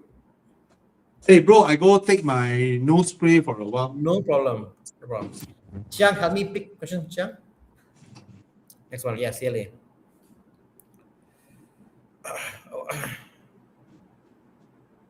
Okay.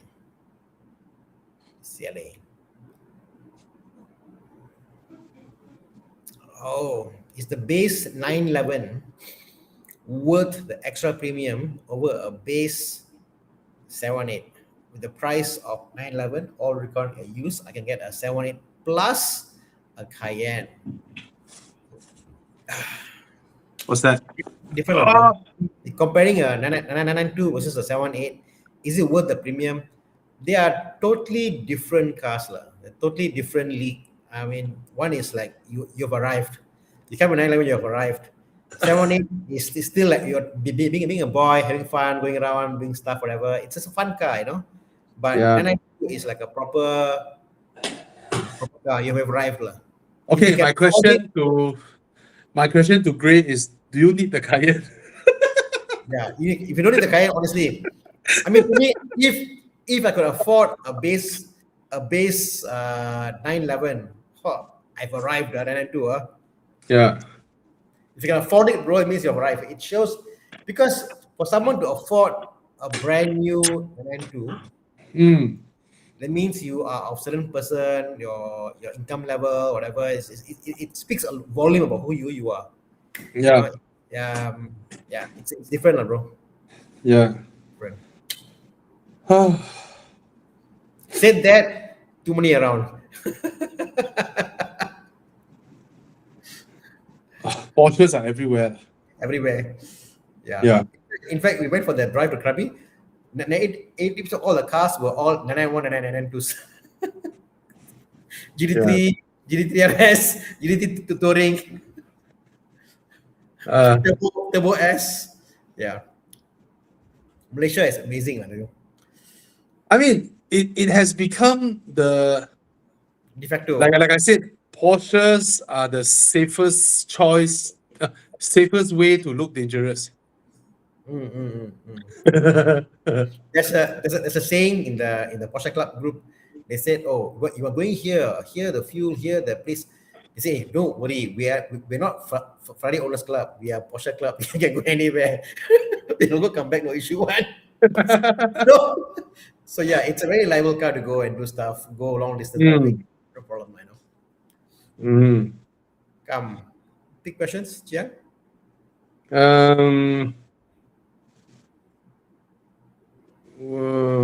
Zeekr 7X or iX1 7X lah for me. What car against the iX1, the EV, would you say, okay, I'll get the iX1? Wow! Price, must look at the price, value, all that. What car, like, compare, like, I'll get this car over the iX1. Wait. I will iX1 get the iX1 over the other car, is it? Yes. GLA lor, the EQ, what EQ? Are you serious? No, I said that if you compare the EQ GLA versus the iX1, I will pick the iX1. Oh, okay, understand, correct. Isn't that your question? Agreed. Yeah, That's your question, right? Yeah, correct. That's right. Yeah. It's very hard to find a car that you buy the iX1 over the car, but you're right. If GLA is in the mixer, yeah. And by all means, the iX1 is not a bad car. It's a good car. Correct. It's a good car. It's just that it is a lot more expensive than what the Chinese are offering. But then again, it's not a crazy price. BMW is not asking for a crazy price. You're right, lah. And it's acceptable. It drives well. It has a good enough interior for its segment. It's good looking. It's not as flimsily built as the X3. The new Toyota hybrid SUV is what, 180K? Oh yeah, 198K. Okay, so if you compare the 190K for the Toyota I'll get the X1.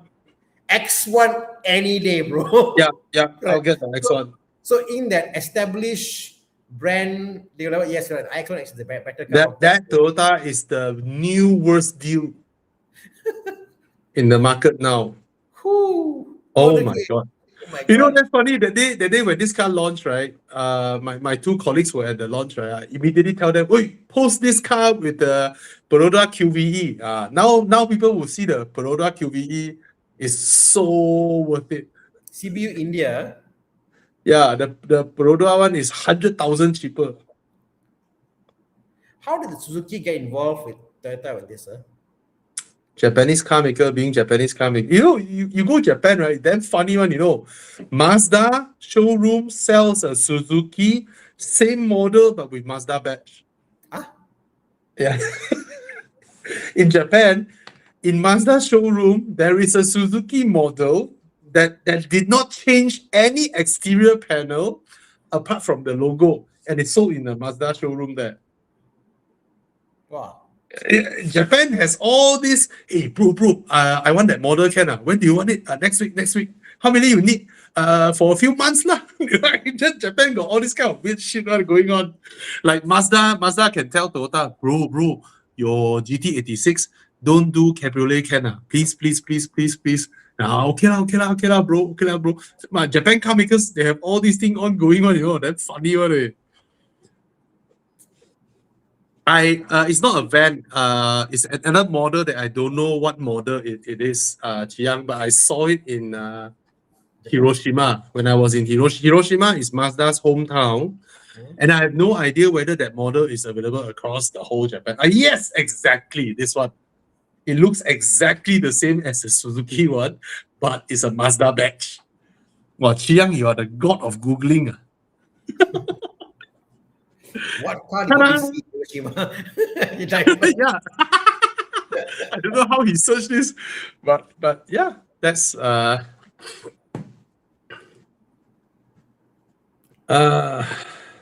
You know, this their QVE, the Perodua, the question, Bobby, what can Perodua change the model and yeah. But one the thing problem is yeah. the problem is if Perodua do pay per use KM, people will ask, why don't you do a monthly unlimited mileage? You get what I mean or not? Yeah. So I think Perodua did it because I know a lot of people are like, wow, Perodua, you're doing this. It's actually 116,000 or 117,000. Imagine this, Perodua's core customers. How many of them can qualify for a car loan that is 116,000 versus 80? Right? 80K, a lot of people can get their loan approved. 116, I tell you, 80%, 90% of the people will be out of their loan approval pool. So that's the reason they do this leasing program. The question is, when you go for the 80K loan, the monthly amount that you pay for the battery or subscription model, whatever, is that part of the loan? No. So it doesn't come under your secrets lah.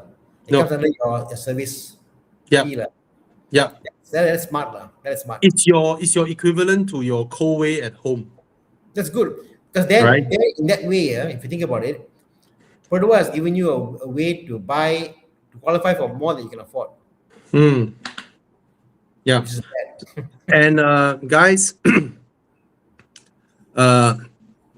taking a monthly subscription for your battery is a way smarter move than giving monthly subscription for stupid co-way tilam, co-way massage seat, co-way air purifier, you know, because those are what that really takes your money away for no reason at all. You shouldn't pay monthly subscription for tilam, right? You shouldn't pay monthly subscription for a stupid air purifier.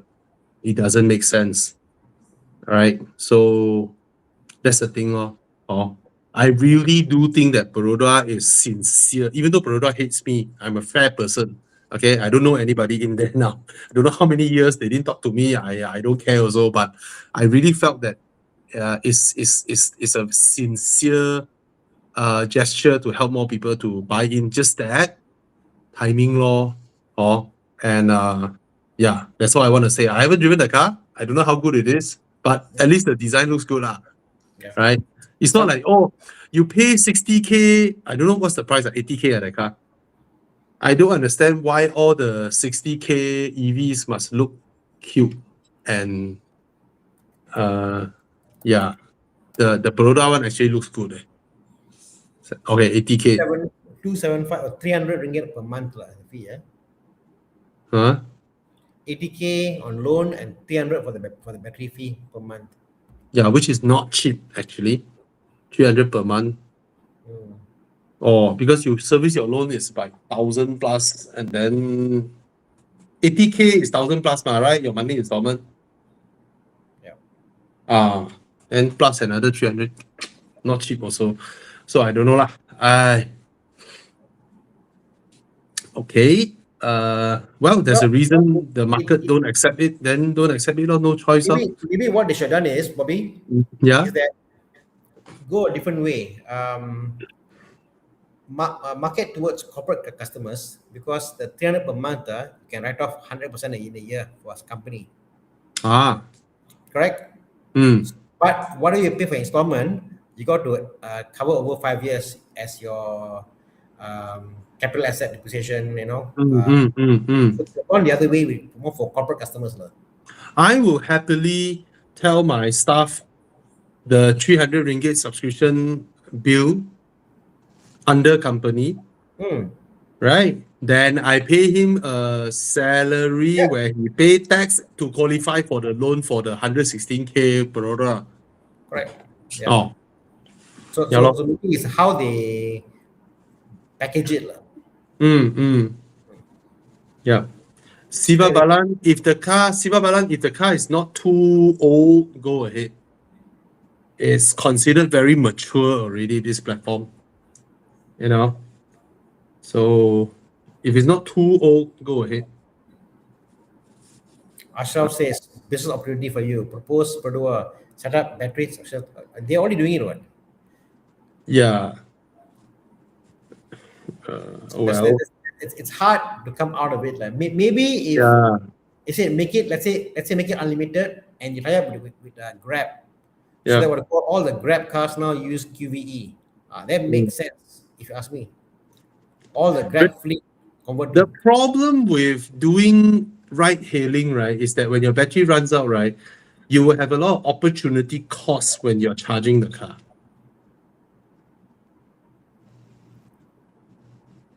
If the range is good enough, and then it's basically become a company car. Yeah. Whereby, I mean, the way I see Bobby is, you don't own the cars. Let's say Grab has got hubs. So you use the car, come back, return the car, take another car, go out. So let's say I'm a company. Let's say I'm called Horizon, and I set up. I buy 20 EV cars. I got 15 drivers. They go out and they come back. So when I was in Paris, right, I saw. I don't know whether that company died already or not, They make this really, really, really, really cheap EVs where you have a subscription. You can drive this car until where you just drop it there, just leave it, and then you hop in another one, then you continue your journey. I tell you, that car, right, it's not even painted. Basic. The plastic of that car, the whole exterior shell is plastic. The plastic is literally tong sampah plastic, I tell you. No joke. It's the same plastic. No, it's even worse than this, Chiang. Low speed. Try your best. Yeah, I'm not sure if that company is still around, because when I went to Paris that time, it was 2012. So I saw this plastic tong sampah EV car. it's like those DBKL green color tong sampah, that kind of plastic, but it's black color. The whole car is black color. It's you just subscribe a service, and then you just drop the car wherever it is, then plug it in, and then you go another place. Go about your day. Like I was in Bordeaux in 2016. All the electric bicycles back then itself very popular. It's just the way they go. They just drop it anywhere they want to go, and they come out. It's amazing how Europe lose out to the whole EV game to China when they are so early in adopting. Yeah. Okay. Omoda C9 PHEV, the system is so complex. Is it proven reliable? Not sure. It's so new. Okay, not sure. Harish Khanna asked a few times again. He's a fan of the content. Want to study automotive engineering soon. What's the Yeah. biggest reality check working in this industry? Wow. What's the biggest reality check? For me, I think I get a lot of interns coming in, working my shop and stuff. I think they forget to think about why certain things are done a certain way. When they look at, like for example, the QVE, how they done things. Why did they do that? They got to think about rationale behind it. Or let's say BMW made the engine this way. Why they did that? So I think you got to look at it from point of view of curiosity and understand the reason. Don't hate certain things. You can't hate Mazda, can't hate Suzuki, don't hate anybody. Understand why they're doing this. Understand that, you're like, oh, I get it. You know? I have my curveball for you already. But Why BMW new X3 do the door panel thing? because I know why. Because they're trying to upsell their other products. They're trying to make sure they have got this range of products. They want to say, they want to differentiate. Some idiot there in marketing, because marketing 101, you learn about product differentiation. So they thought, wow, if I got more product differentiation, I can capture more market segment. Okay? But knowing in China, they don't care. They just make here, everything is there. Take what you want.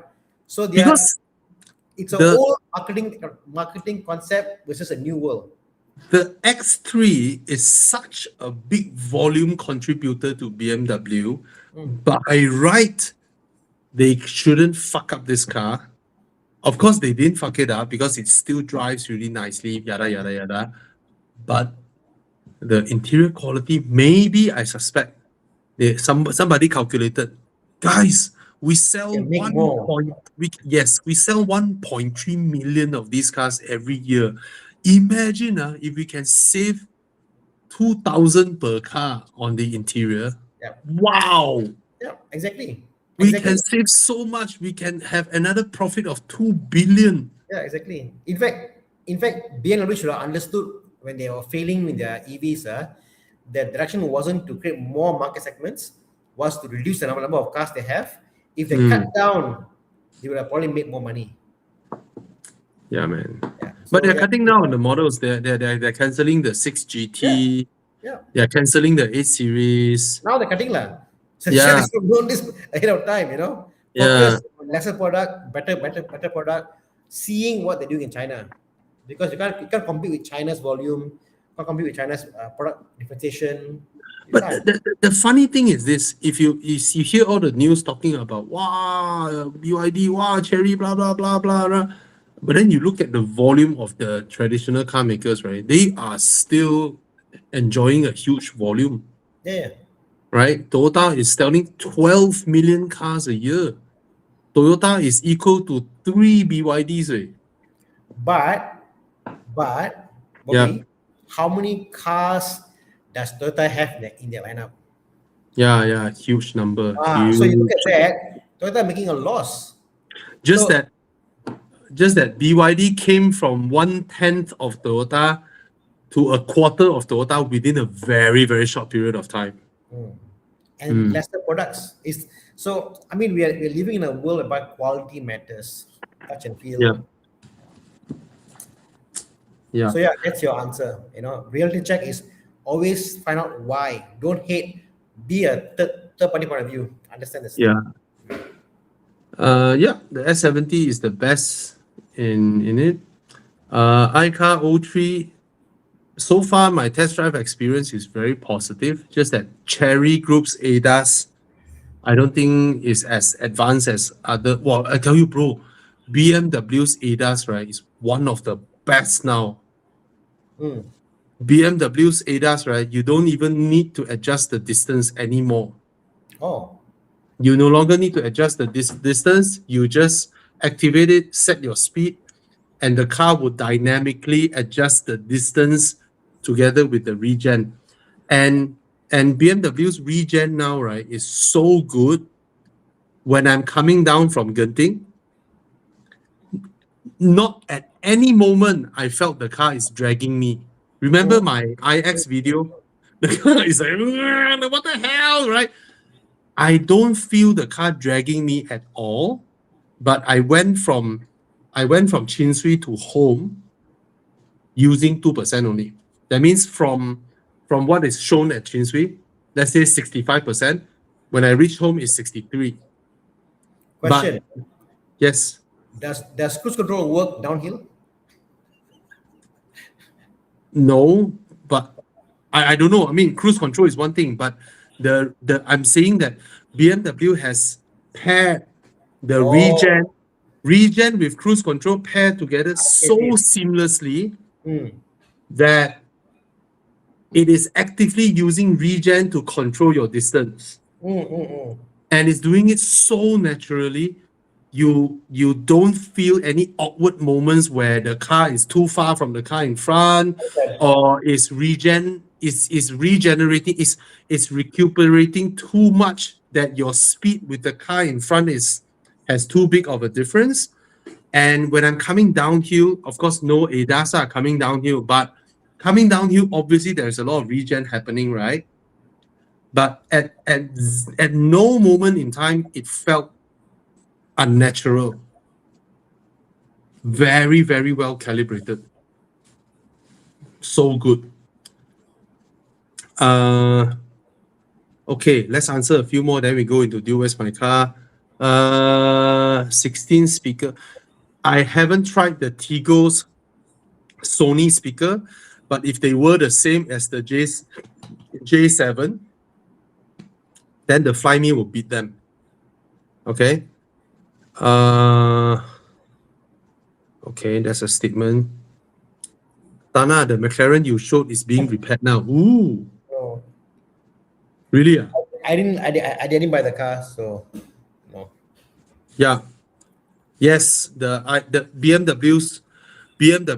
I felt one thing. Yes, BMW has a lot of cars that are controversial now, design, blah blah, and all that. Right? But one thing that BMW has always done really, really well is the driving experience, and I felt they have realized regen and adaptive cruise control is also part of the driving experience, and they have integrated it so well. I think as of now, of all the EVs that I've driven, I think BMW is number one in this now. They have integrated these two things so well into the driving experience that they disappeared. So in terms of following the traffic in front, when to regen more, when to regen less, because they use the distance with the car in front to determine how strong the regen should be. So the regen felt like you naturally applying the brakes. It's so clever by doing this.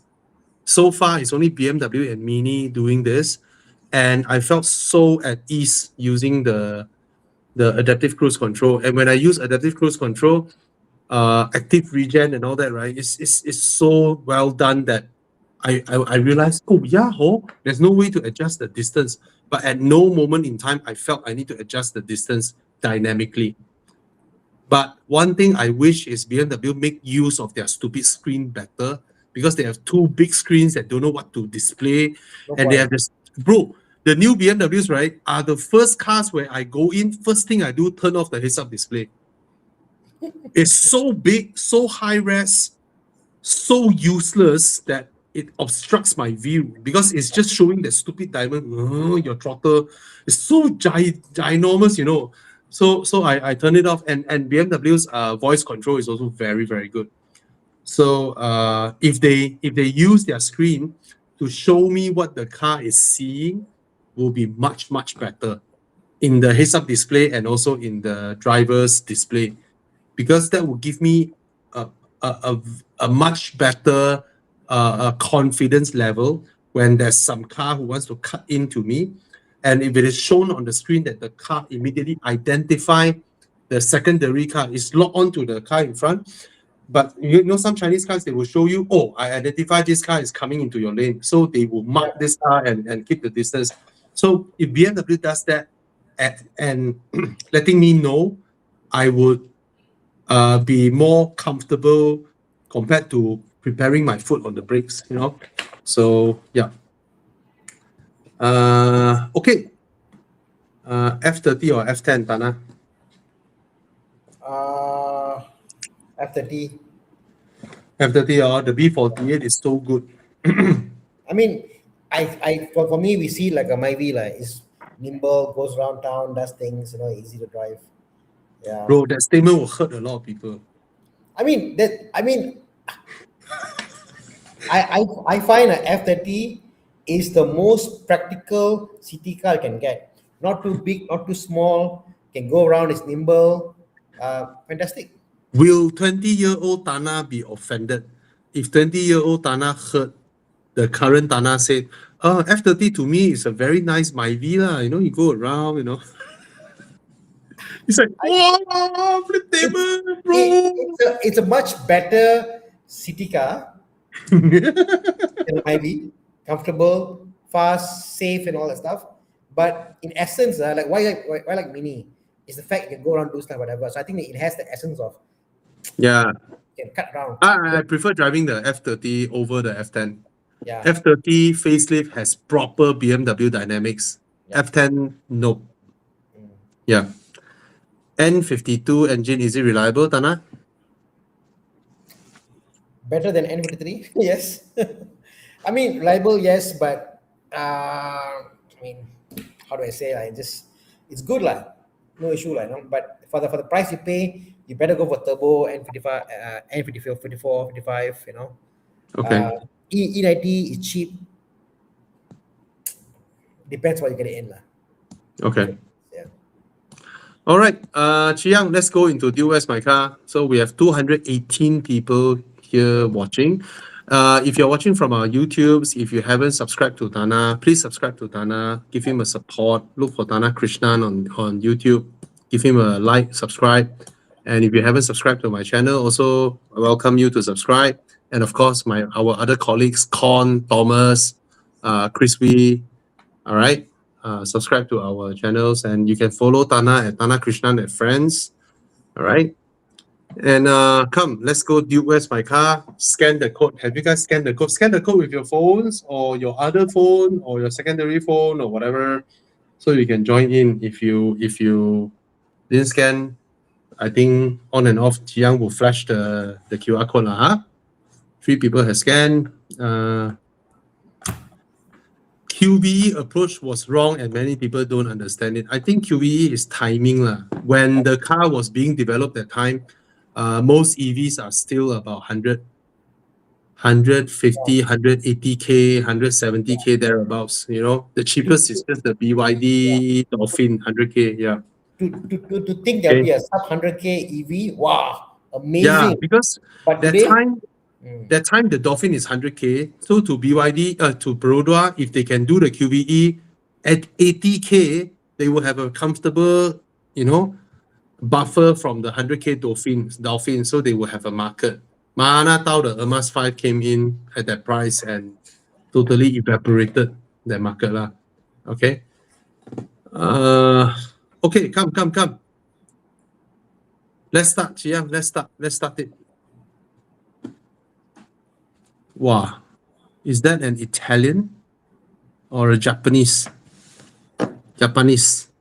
4AGE. Ooh. Okay. Wow, 40K. All right. AE70.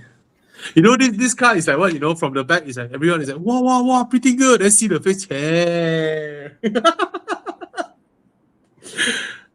Wow. E30. Is that a 4-door or is it a 2-door? A 4-door. For the price point, it's a yeah. But this is a very expensive car. I mean, for this, I wouldn't price the 318 manual at 4.5. I would say it's a 30K car for the E30. Don't. Maybe one day the price will go back up,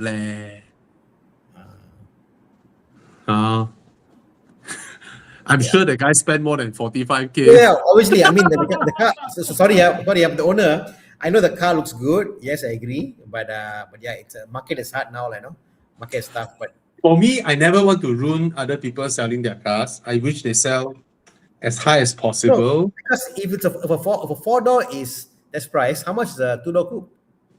Two-door, the good ones, 90K also got Yeah, 40, 50K, okay lah. The two-door coupe is a good deal, you know. People have bought before. I will always like to see all these old cars go up in value and people just pay more and more and more for them. Bobby, All the best for them, because the higher it goes into the ownership of people with more disposable income, Yep. and they will only get better in time, and that means more people can afford to take care of them. Yeah. So I've been working on an E30 and something I found out very interesting. yeah, Okay. All two-door and all four-door, yeah, the rear seat is different, correct? I guess so. Yeah. Must be lah, correct? Ah. Do you believe the E30 rear seats is the same seats, two-door and Wow. four-door? How they did it? But remember those days in Europe, Yeah. family cars are two-door if it's the cheaper version, Yes, you're right. right? Easy to make. Two-door family cars are cheaper because they cost less to make. They need less doors. Then, for the convenience of people, they introduce four doors into cheap cars, because back then, cheap cars are supposed to be two doors because it cost them lesser to build. Mana Tao become a sporty thing, they reverse, the two-door become more expensive than the four-door. And then five-door be like, wow, five-door. Because the rear can open the back as a hatch. Yeah. Even more expensive, you know. So in manufacturing, actually back then, let's put aside economies of scale. Let's say both also 100,000 units. The two-door is actually cheaper to produce. True. Yeah. Very so true. Back then in Europe, a lot of families have two-door cars as their family cars. Yeah. Hi, Con. Hey guys. Yeah. Okay. While we're doing Dude, Where's My Car, we answer a bit lah. Tana, which is your choice amongst these three? What? Budget 250,000. I cannot lah. I'm so BMW lah. I'm so biased. Yeah. That's why I just asked, which one will you pick? M340i. Okay, Yeah. Con. Same. Okay, I'll pick the IS300, even though I know the M340i is the better car. Okay. Yeah, I think that's a novelty factor. I cannot argue against that. Wow, this one very interesting. GTI or 408? Wow. I assume this is the new car, a new 408. Yeah. 408 is 190,000, right? Yeah. Oh. Yep. GTI. So I'm not a fan of the 408's drivetrain. mm, I love the look of it. I love the look, the way it rides up, but the drivetrain power delivery. Yeah. agree. Okay. I agree with you. To me, end of the day, in 5 years, when Yeah. all the cars around me are EV cars and they're faster, I'll be like, I got a 408, cannot keep up. At least the GTI can do stuff with it, like, you know. So GTI for me. Yeah. Okay. Come, Jiang, what's the result? And then we go to the next car. Continue. Just continue. Jiang, you don't pause for us. You just continue. Yeah, when we are answering questions, you don't pause for us. Yeah, just continue. So more people pick the 318i over the AE87. Ini apa? FJ Cruiser. Yeah. FJ Cruiser, the weird 4-liter V6. The largest 6-cylinder. Yeah. You know, Porsche got a lot of 4-liter 6-cylinder now. 100K still. Look at this. Wow. Resale value king. 4-liter. Guys, this car will hold its value. I just let you all know. This car will cost you nothing. You buy 100K, you sell 100K. Yeah. You just drive and drive and drive and drive. You won't lose a single cent. And okay, this car at this age is a cash buy already. So it means that it has Yep. already went past that loan to cash buy dip in value. So this Yep. is where it Yep. holds. Yep. It will not fall in value. Yeah. Come, next. Ooh, Wow. Hummer. Hummer. H2 or H3? Is this this is a H3, right? Hey, I tell you guys, H3, right, is fucking tiny, way. The name is Wow. called Hummer, but it's tiny. Yeah. H2 is wide lah. H1 is proper size. H2 is a lot smaller, but H1 cannot drive lah. Just H3 is outright tiny, way. H1 is Hummer just name, H1 is just crazy lah. Yeah. I mean, this Hummer is a smaller engine than the Toyota. Yeah, but it's a tiny car. It's a tiny car. Wait, what's the size comparable to actually? CRV. Huh? That's Yeah. small. Yeah. I'm sure the inside is tighter than CRV. Definitely low. I was so surprised when I saw the HT. And what the fuck, wey? Your name is Hummer, wey. What is this? Yeah, well, 4.8, Yeah. less than 4.8 meters in length. Oh. Tiny. Okay, come. Make your selection, guys. The H3 is just 4 inches wider than the CRV. What the fuck? The Hummer EV is 4.5 tons. What the hell? You got people pick Hummer? Wow, not bad. Interesting. Hello, Yeah. guys. Should I buy a Tesla Model 3 or Civic e-HEV? Tesla. Of course, the Tesla. Wow. Yeah. Okay, come. Next. See. We have 35 people scanned and 187 people still watching. You guys can still ask questions. We'll answer on the fly. Bentley. Continental convertible. Let me guess the price. 300. Oh, okay, less than 300. Oh, means Tana. this is a bargain. Tana, you have a Bentley itch that you want to scratch. I know that. I remember I know that. Yeah. This is a damn good price for a GTC way. This is a GTC. My God, Bentley, this is a performance model way. This is equivalent to 458 Speciale way. GTC speed, guys.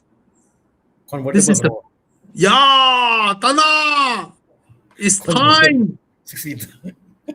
It's time. It's time to Bollywood, bro. Each time I get this car, I on the car, saw the car, I will laugh. I hear the sound, I will laugh. Why? I laugh. Don't stop. I see the road, I laugh. Every day I laugh. You see, for someone who sees a F30 as a Myvi, right? Only a Bentley GTC speed can make you laugh, right? You know what would be cool, Tana? You empty the petrol, right? And then you go and pump V-Power Racing. Pump full tank. Full to the brim. 3 clicks. Then see whether you can hit 600 ringgit. Sure can hit Fuel tank 600 ringgit. capacity. What's the fuel tank capacity? Yeah? Fuel tank capacity. Yeah. 90 liters. Okay, lah, not too bad. Oh! 90 liters. Anyone knows how much is V-Power Racing now? 7, is it? Should be, right? V-Power price. Racing price Malaysia. 718. 7 ringgit 18 cent. Times by 90. 630 ringgit. Oh. Wow. So my highest record, Tana, my highest record is I pump my Aston and I managed to swipe my credit card 3 times. 250 lah. 200, and then 100 plus. Yeah. So maybe you can break my... Yeah. 5 times. Yeah. 4 times. 4.1. 5 times. Oh, my one is 200, and then belum sampai 100. Sorry. 200, then belum sampai 100. Wow, scary lah. 490 ringgit. 130 ringgit will account. 630. 7 times 90. Wow. I spend 300 ringgit petrol per week driving the Continental, getting barely 700 km in a week. if your budget is 300 ringgit petrol. Is restoring a classic Mercedes, the question is always What Mercedes? which classic Mercedes? Not every Mercedes is a classic. Do Yeah. understand I that? will tell you one thing. Yeah.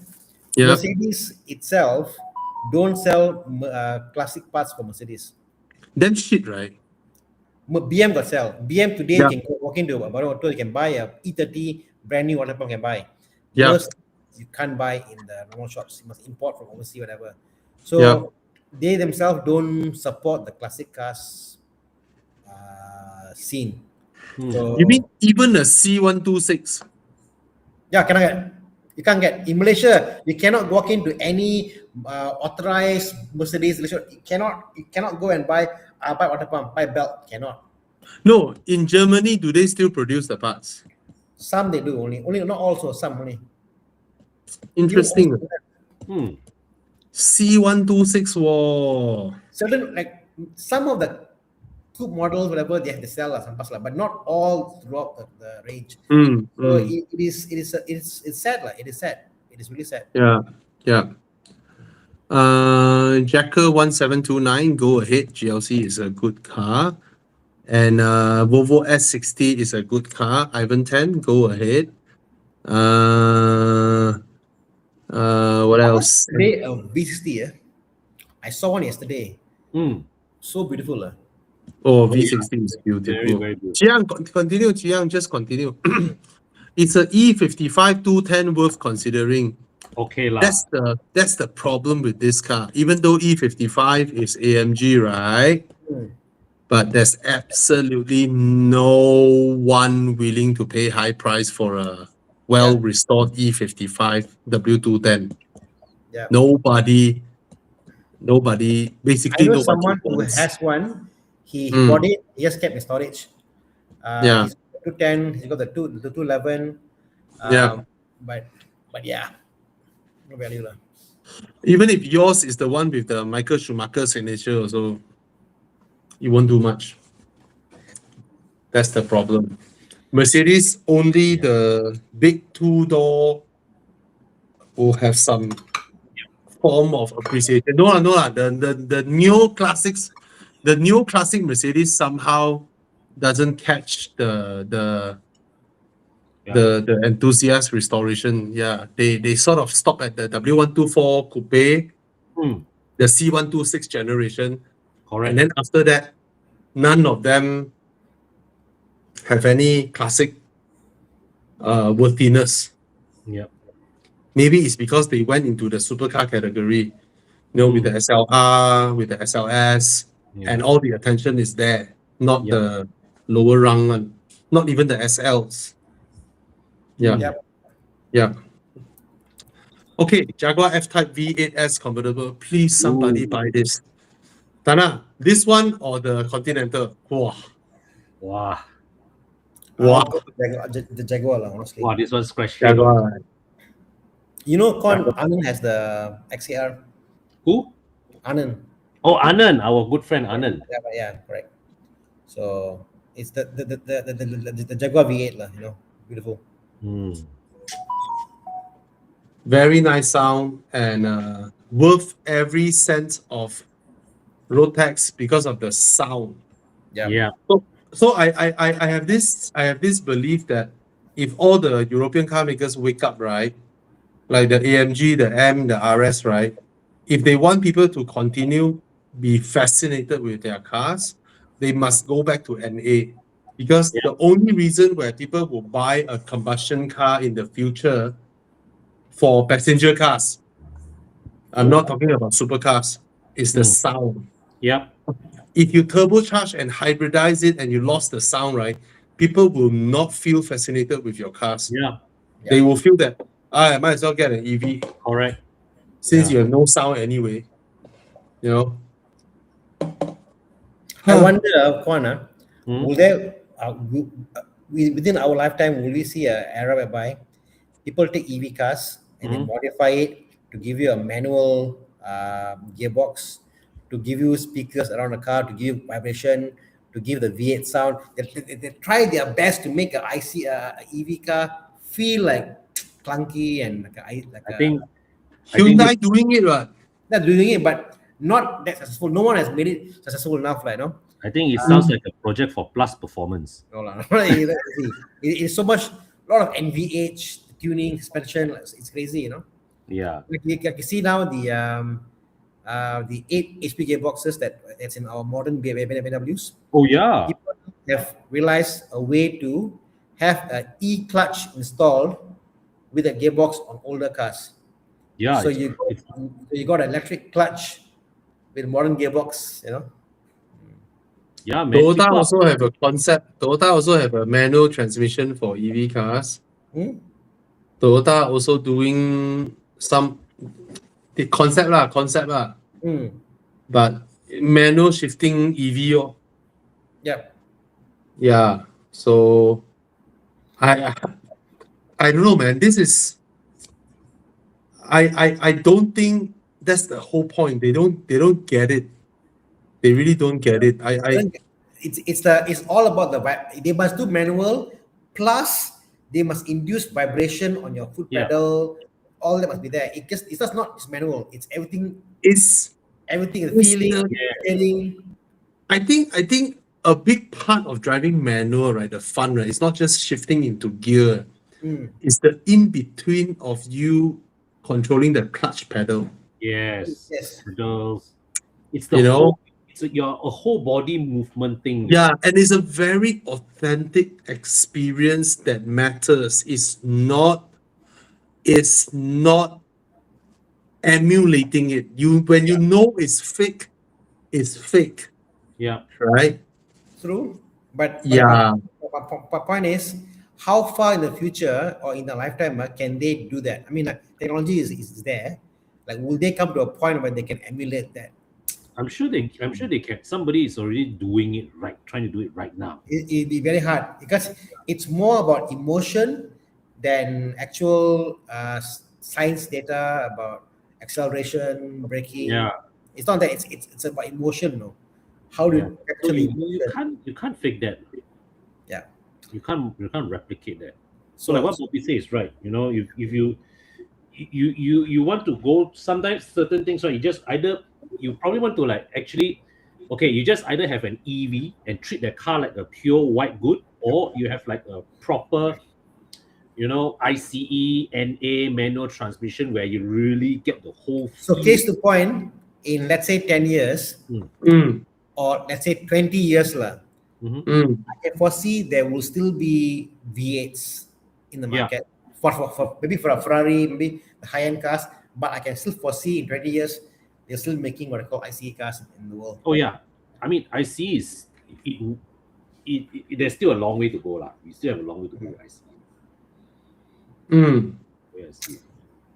The only way to make that engagement feel real is if they intentionally design an electric motor that maxes out at only 10,000 RPM with a giant flywheel that is so heavy to spin up, and then it needs the coupling and decoupling of a mechanical clutch from an actual manual transmission to Yeah. clutch and declutch, right? Because you can never clutch and declutch at 22,000 RPM.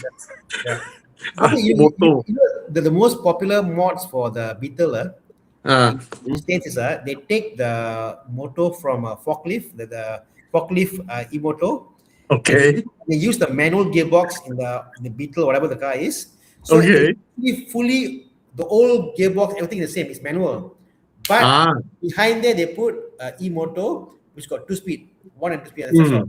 So it's a e-motor attached to a manual gearbox. Yeah. Okay. Mm. Okay. So, Yeah, lor, they have to intentionally make a very slow turning electric motor, Mm. and then it is the reduction gears, the gears from the gearbox that allows the wheels to spin faster. Correct. It's Ah, all the rear diff, it's all the gearbox, ah, all the gearing. yeah. The gearing So is it's from the gearbox and not from the thing itself. yeah, so it's intentionally making a way lesser efficient electric motor. Correct. Forklift Yeah. motors, Bobby. Forklift Oh, yeah. electric motors. That's what they do. Very interesting. Mm. Okay, so the Jaguar beats the Bentley Continental GTC. Any day, man. Any day. Lah. Yeah. The sound is so unique. Round 4. Whew. Oh, AMR.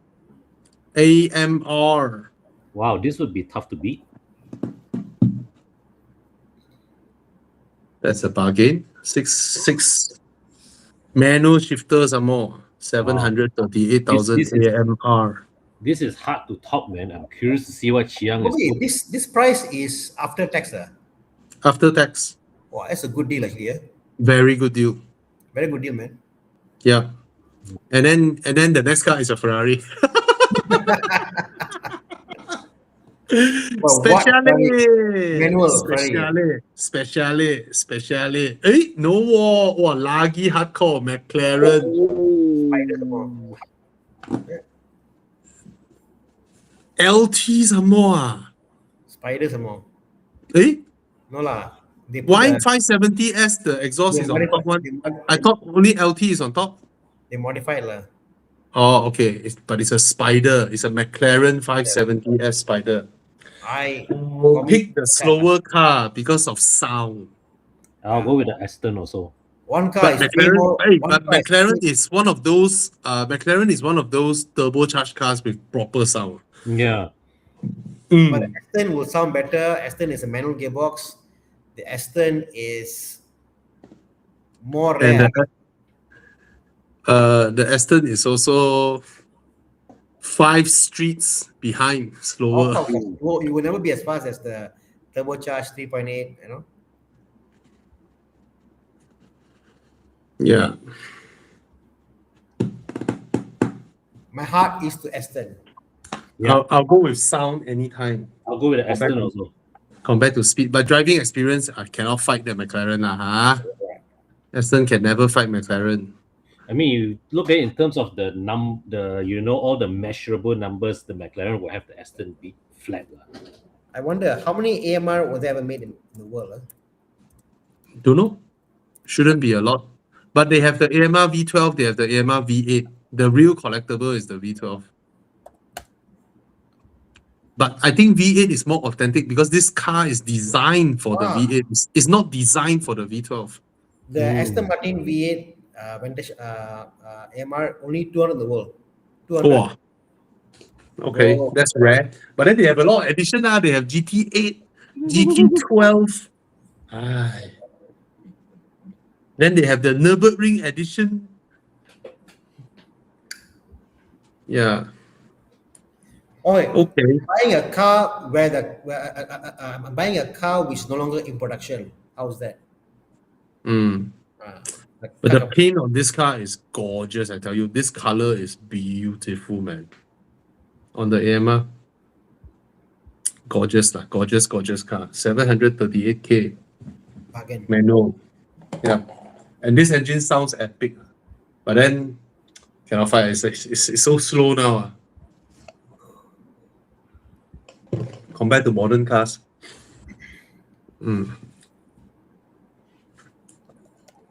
What's even the horsepower, I wonder? Wow. AMR V8. 430. Oh my god. Oh my god. For a 4.7, 430 horsepower. Engine from where? That's not. Their own engine. Own engine, huh? Not The VH generation is all their own engine. Oh. Yeah. Mike, yeah, this is a tough choice, man. Oi. Yeah, because for Mike, he overdosed with Aston already. Yeah, his shop every day will vanquish lah, repeat lah. He can become the new SC for Aston already. Yeah.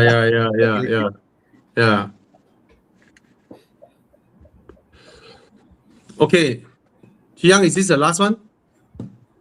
Yeah, spider lah. Yeah, the spider would reward proper drivers like you, Tana. Yeah. Proper Right. driver. I've come to a point now, if it is a sporty race car, whatever, a coupe and a convertible, I like, no lah, give me a convertible any day lah. Right. The sound, the experience is Okay, is that the last one already, Chiang? No more already, come. Still got I think no more already lah. Forgot which company making AD, considering EV stalled available. Okay. Is it worth storing a 84 3D SE? Wife's grandfather wants to sell it, but she wants to keep the car. If she wants to keep the car, if the memory is there, then Yeah. money no object, you know. So Yeah, this it's one. trust, yes. This one is something. I mean, if your wife wants to restore it, go ahead. Because this car, when you want to sell that time, can find buyer and easily. All right. Yeah. Yeah. Just maybe not for the price you wanted lah. Yeah. But You will if it is never the two-door version, yo. Yeah. If it You is will the never two-door recover. version, You'll never recover what you pay for the car. Yeah. Just remember that. You'll never. But you will recover some. this one, the used car value, what, 50K? No lah, not 50 lah. But they are all over. They're actually quite cheap. I mean, one that is like decent, In this condition, proper lah. Because the two-door easily 150. are there? Oh my God. These are 300s. So yeah, it can range from 15. Yeah, 30 is already hard sell already. Mm. They're very cheap, Bobby. I mean, actual selling price are very cheap, Mm. and they rust a lot. What is the Estima Erasa? Yeah, That's the first estimate. this is like the 2000 early 204, is it 204 around there, right? 204 to early Oh my God. 2000, you know? Oh Oh, no no, lah, this this is Third gen estimate. throwing some money to make it comfy for family ride, sound insulation, interior upgrade. Simple car to work on. Nothing much. It's basically like a Camry engine. This generation no longer mid-engine, right? No. This is a very, very straightforward. Straightforward. It's a very easy car to work on, lah. Easy car to work on. easy Only to the repair. first gen is mid-engine, right? Correct. I think it's mid-engine, supercharged, and all-wheel drive some more also. Yeah. Supercar basically. I remember some people asking, what car is mid-engine, supercharged, and 7-seater? What the fuck? Rear-wheel drive, mid-engine, supercharged, 7-seater. My brother-in-law had this Estima before, so yeah, it's comfortable to drive, not much headache. Why not? You know, it's cheap enough. Yeah, it's modern enough to be easy to take care of. So go ahead. Yeah. That's the smart choice in this time and age. You know, to just take care of your old car. I really don't understand people. You know, I'm not someone who keep encouraging people to buy cars. In fact, I will encourage people to take care of your current car. Correct. And the only reason why we are doing this like buying guide is because we hate to know people bought the wrong car. It's only when you bought the wrong car that you feel like selling it in 2-3 years' time. And when you sell a car in 2-3 years, right, you will always lose a lot of money, right? But if you bought the correct car, you can easily own the car 6, 7, 10, 11 years, right? And when you own a car above 6, 7 years, you will always be in the positive. Yeah. No matter how bad the value of that car is, you will always almost be in positive, provided your car is too expensive lah. Yeah. Right? So that's why we do this show, because we hate seeing people bought the wrong car. That's why when people ask us cars, right, we will sometimes ask, are you married? Are you not married? You know, do you have kids? Do you not have kids? How old are you? What's your previous car and all that? All right. Okay, so the last question, gang makan nasi lemak, just get what your heart wanted. Yeah. Because with if you follow your brain, every time you see the car your heart desired, you will feel bad. So always go for the car that your heart wanted compared to your brain. All right.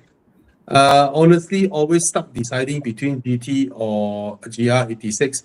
If you can afford the GR86, it's way nicer than the GT. Yeah. To be honest, it's way Yeah. nicer, and you can take loan. GT cannot take loan anymore. Okay. GR is phenomenal. GR Uh, manual is phenomenal. GR is phenomenal. Yeah. If today I was buying a brand new car and it said, Tana, what if new GR86 versus, let's say, Cayman 981? Yeah. I think for a while I said, although it's a Porsche, I might buy the GR86. Mm. You know? Okay, Mazda 91. May I know what's the reason you want to sell the... Now, Perodua is an anomaly from what we said just now, because Perodua have very high resale value. Yeah. Right? But what's the reason you want to sell the car so fast? And 2017 X1 Con is the second gen X1, right? The second gen X1. So it's Which is okay, but okay. This car is 9 years old. yeah. Yeah.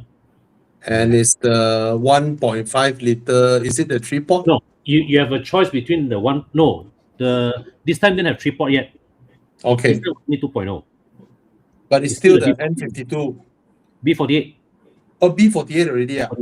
B48. But the maintenance regime will be different compared to Ativa, right? You know, you definitely have to be ready to refresh the cooling system at this age for sure. For sure. But it's a good reliable. car. It's a good car. It's a good BMW. Yeah. You have to understand you cannot. It's no way in hell you can maintain this car the same way you maintain the Ativa. Correct. But in my opinion, a good car is also a car that handles well. You know. So up to you. If you're Perodua, you don't lose much money. If you don't lose a lot, if you're still positive with the banks, then go ahead, if you feel like it. Because the X1 is not a bad car at all. Yeah. That's a good battery, 38,000 only, boy. What's that? The X1 is only 38,000. Should we check how much is the value for a 2023 Ativa? I have a suspicion you won't be in positive, but I don't know, because Perodua is a fucking anomaly.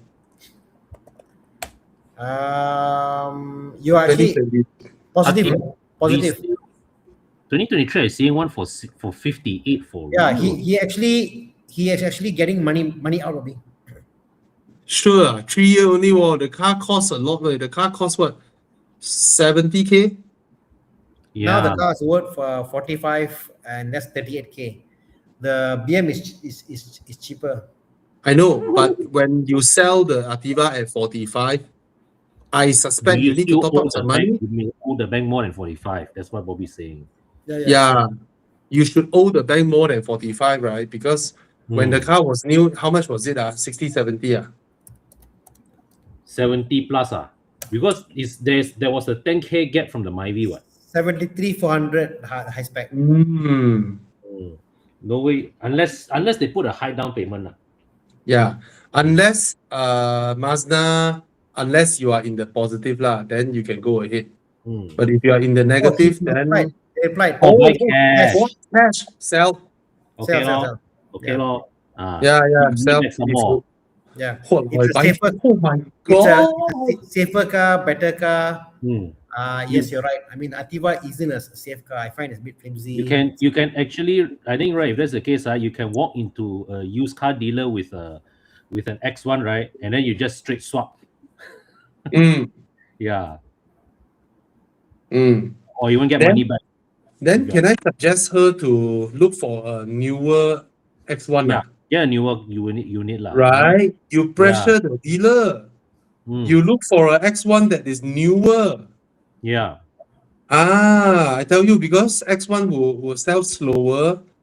Okay. But it's about there lah. This car she will sell. She get 40K for the Activa. Used car will take at 40K. That 270 is also about 40K. So I think she's done her work lah. Yeah, I know, but if you, I don't know, if you found another private owner with a X1, because okay, look at 2019. 2019, right? The cheapest I found is 54,000. If it is 54,000, I think the dealer take in the car at 40K. Okay. So if the dealer took it in at 40K, right? You can ask the dealer, It's like, hey, you so many X1 in the market, It's like, bro, I pass you the Activa, easier to sell, and then you pass me the X1. You don't need to wait for people to buy. Wait until I don't know how come home. Then only you manage to sell it. By then the car has dropped to 49K, 48K. You wouldn't know, Yeah. So you can actually try and bring your Activa to a dealer with a 2019 X1, the 2-liter one. You go to the dealer and say, bro, I swap with you. Yeah, Of course, the dealer will try the grandmother story and all that. Oh, this car is worth 54. Nah, they take in the car at 40 plus already. Right? They always have a 10K plus margin. So you just tell him, Activa easier to sell. Whole value. Your X1, you wait until next year, how much already? So you can actually do that trade and get a 2019. Try lor. Because the 2 years make a difference in terms of the things aging in the car and all that lah. You see, that's what people watch video. When was the last time I have skepticism on Model 3? Can you tell me which video, which statement? It's very amazing when people watch the same video, right? They have a different memory in their mind because of what they felt when they watched that video. Mandela effect. No, it's serious. When did I have skepticism on Model 3? I think they confused about the interior, right? Versus the car. You must learn to catch and mind you, some people are totally fine with the bare look of Tesla. The IKEA interior. Some people who are used to luxury cars, like Bobby, myself, whatever, we want nice, luxurious interior. So it's the way they interpret things. When I say that the Tesla Model 3 is a damn good car, just that I personally don't like that kind of interior. But they will conclude it as Bobby said Tesla Model 3 not good. It's pretty epic one, how people misconstrued. They don't know how to differentiate statements, They don't know how to silo it. Correct. Tesla is still a gold standard in terms of riding power. It's still a gold standard. So they made the benchmark lah. So I agree with this. I'm not a fan of Tesla, but I agree with this. Right? It's like someone heard Con say, wow, Bobby's hairstyle like shit. Hey, Bobby, Con don't like you.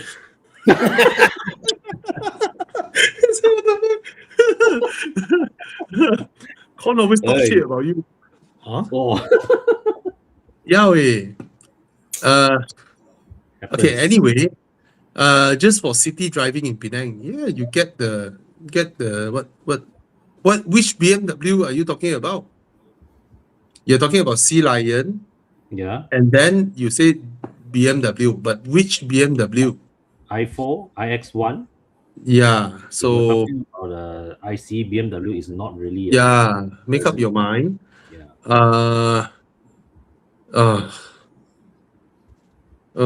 Omoda is the largest car here.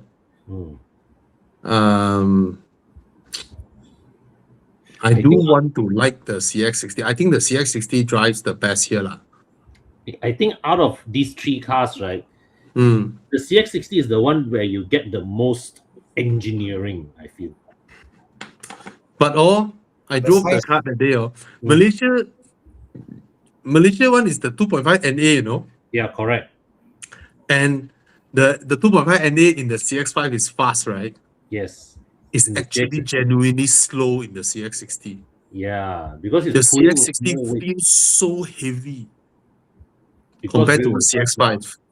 Yeah, but the whole car feels so heavy compared to a CX5. That's the first thing. Yeah, Second thing is that engine became slow in the CX60. yeah. Then when I go uphill, my Taman Desa hill, right, Mm. the car keep downshifting.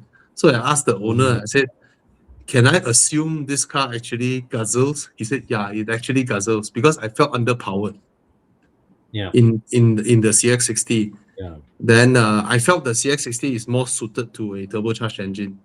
yeah. With the 2.5 NA, it actually feels sluggish and it's no longer as nimble as the CX5, Yeah. even though it has proper Mazda steering feel and all that. And then the interior room for width is a big improvement, but for legroom, rear legroom is the same as the CX5. Pretty amazing. The CX60, from what I mean, I've not driven it, but from what I see, that is a very over-engineered car. Yeah, my video title is Mazda answering a question no No one. one asked. Yeah, answering a question that no one is asking. It's like, yeah. Again, I will just dissect all three for you. All right. The Harrier would have a very nice rear seat. Omoda C9 is the largest car here. It feels big. It feels big, but it has proper power. CX60 has the best drive here. And I don't think you will make any wrong choice here, lah, because there's no bad car here. Just that. I'm going towards the Harrier. Don't know why. But how much is the Harrier? It should be a lot more expensive than the other two, right? Yeah. Right. It should be the high 200s, is it? XU80. Price.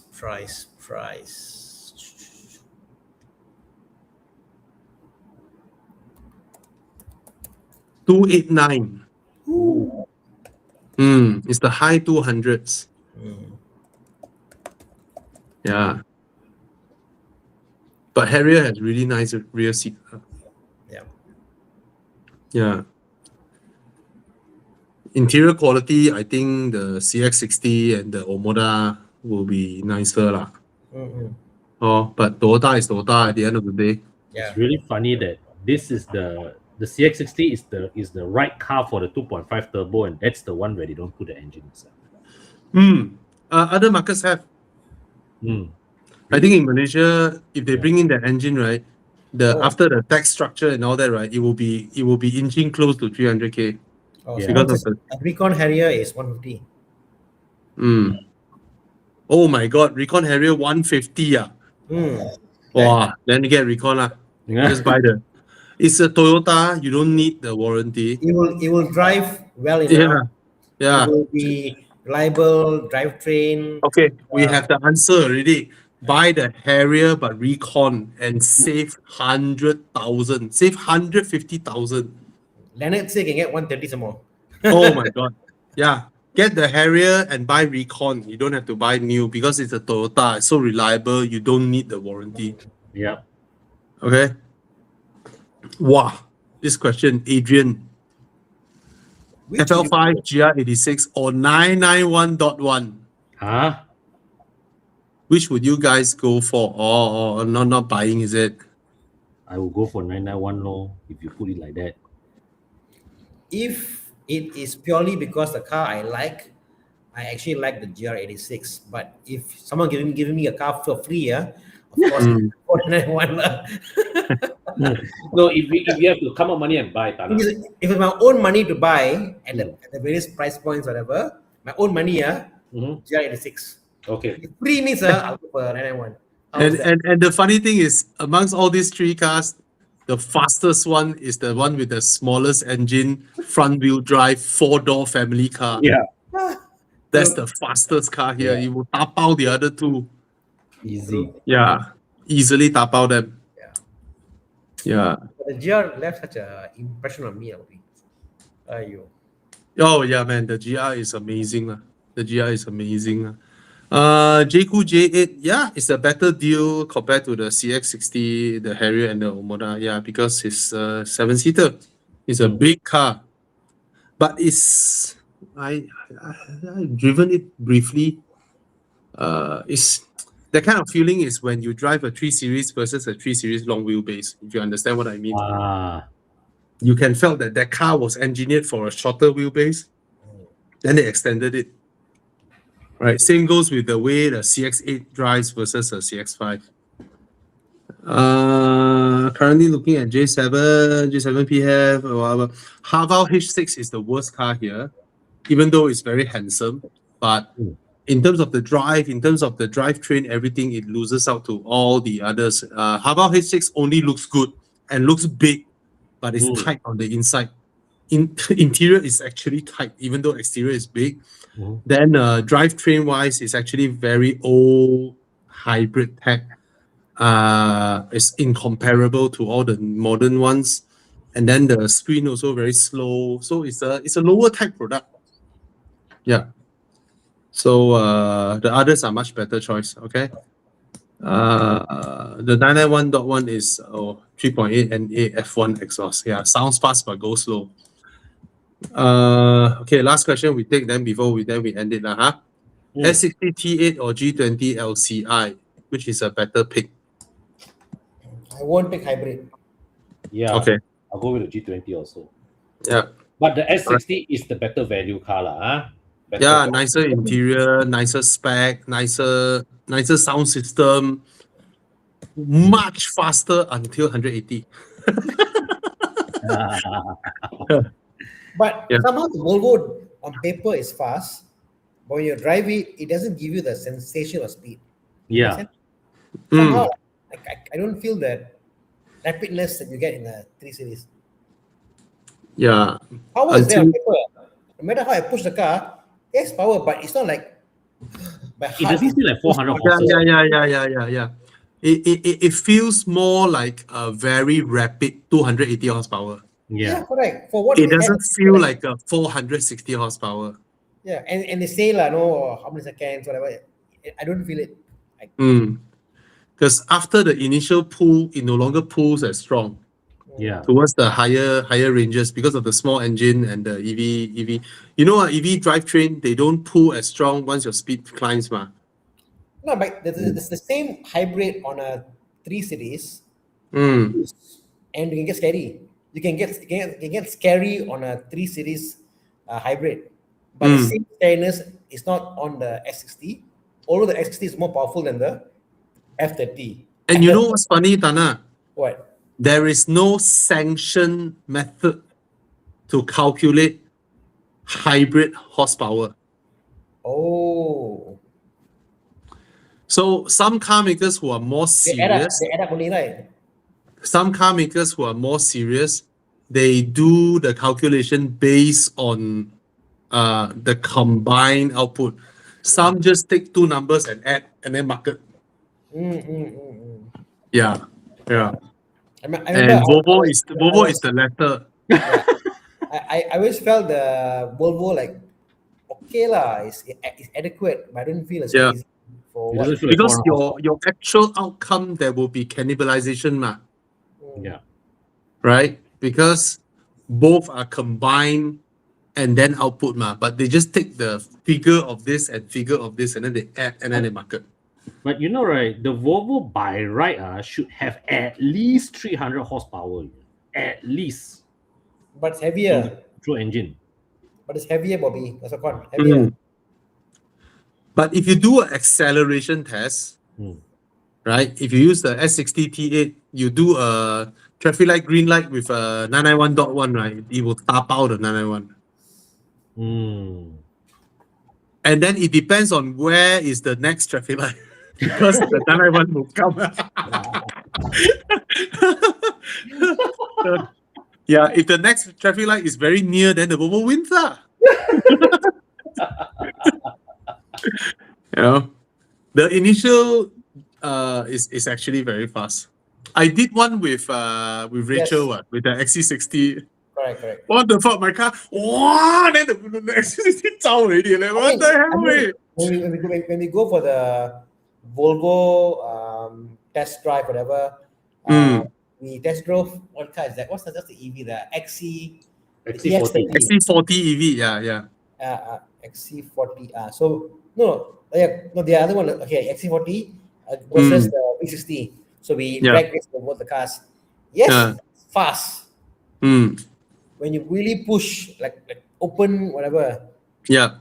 Somehow on the V60, it felt a little more safer. I don't know why. Yeah. Yeah. You know? But okay, for those who are looking at S60 T8, right?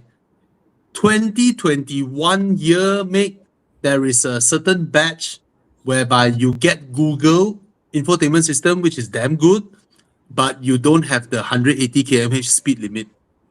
Right? There is a batch where you get Google, but not the speed cut. So that one you can go 250, you know. What year? Okay. 21. 2021. I see now a 2022 V60 T8. Speed cut. I know, but it's only 135. But there are people who claim they can remove the speed cut. So, which is good if you remove the speed cut, because 180 really potong steam. Yeah. Especially when you are tailgated by a Myvi. Yeah. Yeah. Pretty annoying. Okay, let's finish up huh? Okay, F10 535i is a good deal. Oh yeah. Should I just go for the 2 liter? If you don't need the 3 liter, why you want the 3 liter? Right? If you don't need it, The I F10 personally sweet spot find- is the I 528. personally find the 535 a bit nose heavy. Whereas yeah, it is. the front is a bit nose heavy. The Yeah. dynamics of the car, somehow the F10 behave better in the N20 engine. Yes. I don't know yes. The Yes. the 528 2.0 actually is the sweet spot of the F10 range. Yep. M2, Yeah. Same like the Macan. The Macan 2 liter is so much nicer than the 3.6. Yeah. Yeah. And you can tune the N20 to get more power. The car's rapid, car's powerful, all that Yeah. stuff. Yeah. 535, I feel if you buy 535, you must commit to coilovers. You must lower your car. You must make it stiffer in the front to compensate for the weight. You must do all the modification, but it won't be comfortable. 535 is a car, right? You buy because you memang like want to show the world that you are above a 5. No, I think it is. I think it is. You must put a M Sport suspension. You must modify the car to make it cater for the weight. Yeah. The 4-port is nicer actually. Yeah, the 4-port, the The 4-port, not lethargic. Sorry, I want to clarify here. 535 memang powerful. It's a powerful car compared to the 520. But the 4-port rev faster. You feel happier. It's Yeah. chilling. Tana, my 6 Series can put the B48 or not? Don't lah. Can. Hey, B48 beats the N55. Yeah. Right? The B48. Oh, I tell you, I'm now waiting for half cut from Japan to drop in price. I want to buy a B58 to put to my F30. Oh, so my car can put B58 also. Can. That one can. Wow, I love that, Imagine, man. Bobby, you tune your car. Let's say 400 horses on your car. B58. No, my one is already tuned stage 1. My one is already 400 horsepower. But N55. Different line. Yeah. But if I can put B58, wow. B58 is gold, man. Yeah. Okay, really last one. 150, you find your car first, then we help you, we help you with the choice between two. Okay, 987.2 cash buy, or go for GR86. GR86 manual. Okay. Thoughts on the new Honda Prelude? I don't know what's the price yet. Honda teased it. They say open for booking. Yeah. Anyway, last one. CLS. CLS 63. I'll buy CLS. Okay. Not for CLS. I think it's a better sounding car. Yeah. Yeah. Yeah, we all prefer the car that is not as good, but it's more special. It's more special. That Mercedes engine is more special than the the lethargic 4.4 V8 twin Yeah. turbo M6. This is the is this the 6.2 or the 5.5? This 6. We wouldn't know. No, it should be the 5.5. It should be the 5.5. Okay lah. No doubts when it comes to V8s, right? AMG builds better V8s than BMW for sure. Yeah. Mm. Yeah. Oh, last Okay. one. Manual GL86 versus BRZ, much cheaper because BRZ cheaper. I don't care GR or BRZ, just get the manual Cheapest. cheapest Just one. get the cheapest. They're all the Yeah. same, like you asked me, like, you know. Yeah. CX5 2.5 is a brilliant car. Buy. Yeah. Yeah. Don't buy the turbo, don't buy the diesel, buy the Yeah. 2.5 NA in the Yeah. CX5 is fantastic. It matches that car perfectly. Mm. Super nice to drive. Okay? You, Conti JDM can do B58 conversion. Oh yeah, these guys are quite reputable and Conti Oh, GDM. really? Do not know. I've Oh. not met them before, but they are quite well spoken about in BMW circles. So legit. Okay. This one, definitely my answer is the Emas 5. Okay? Mm. 100% the Emas 5. Oh, yeah, driving Okay. around Taman, definitely a must. Wow, all the questions are pouring in while we try to leave. My girlfriend planned to get a sedan Civic FE. Huh? Oh, okay. FE is the current one. Okay. Or a 320i. How much budget difference to maintain a BMW compared to a Civic? Double? Mm. Double? Easily double? Or triple? Possible lah, double lah. But again, the double is not much lah. Oh, I know how to answer this question.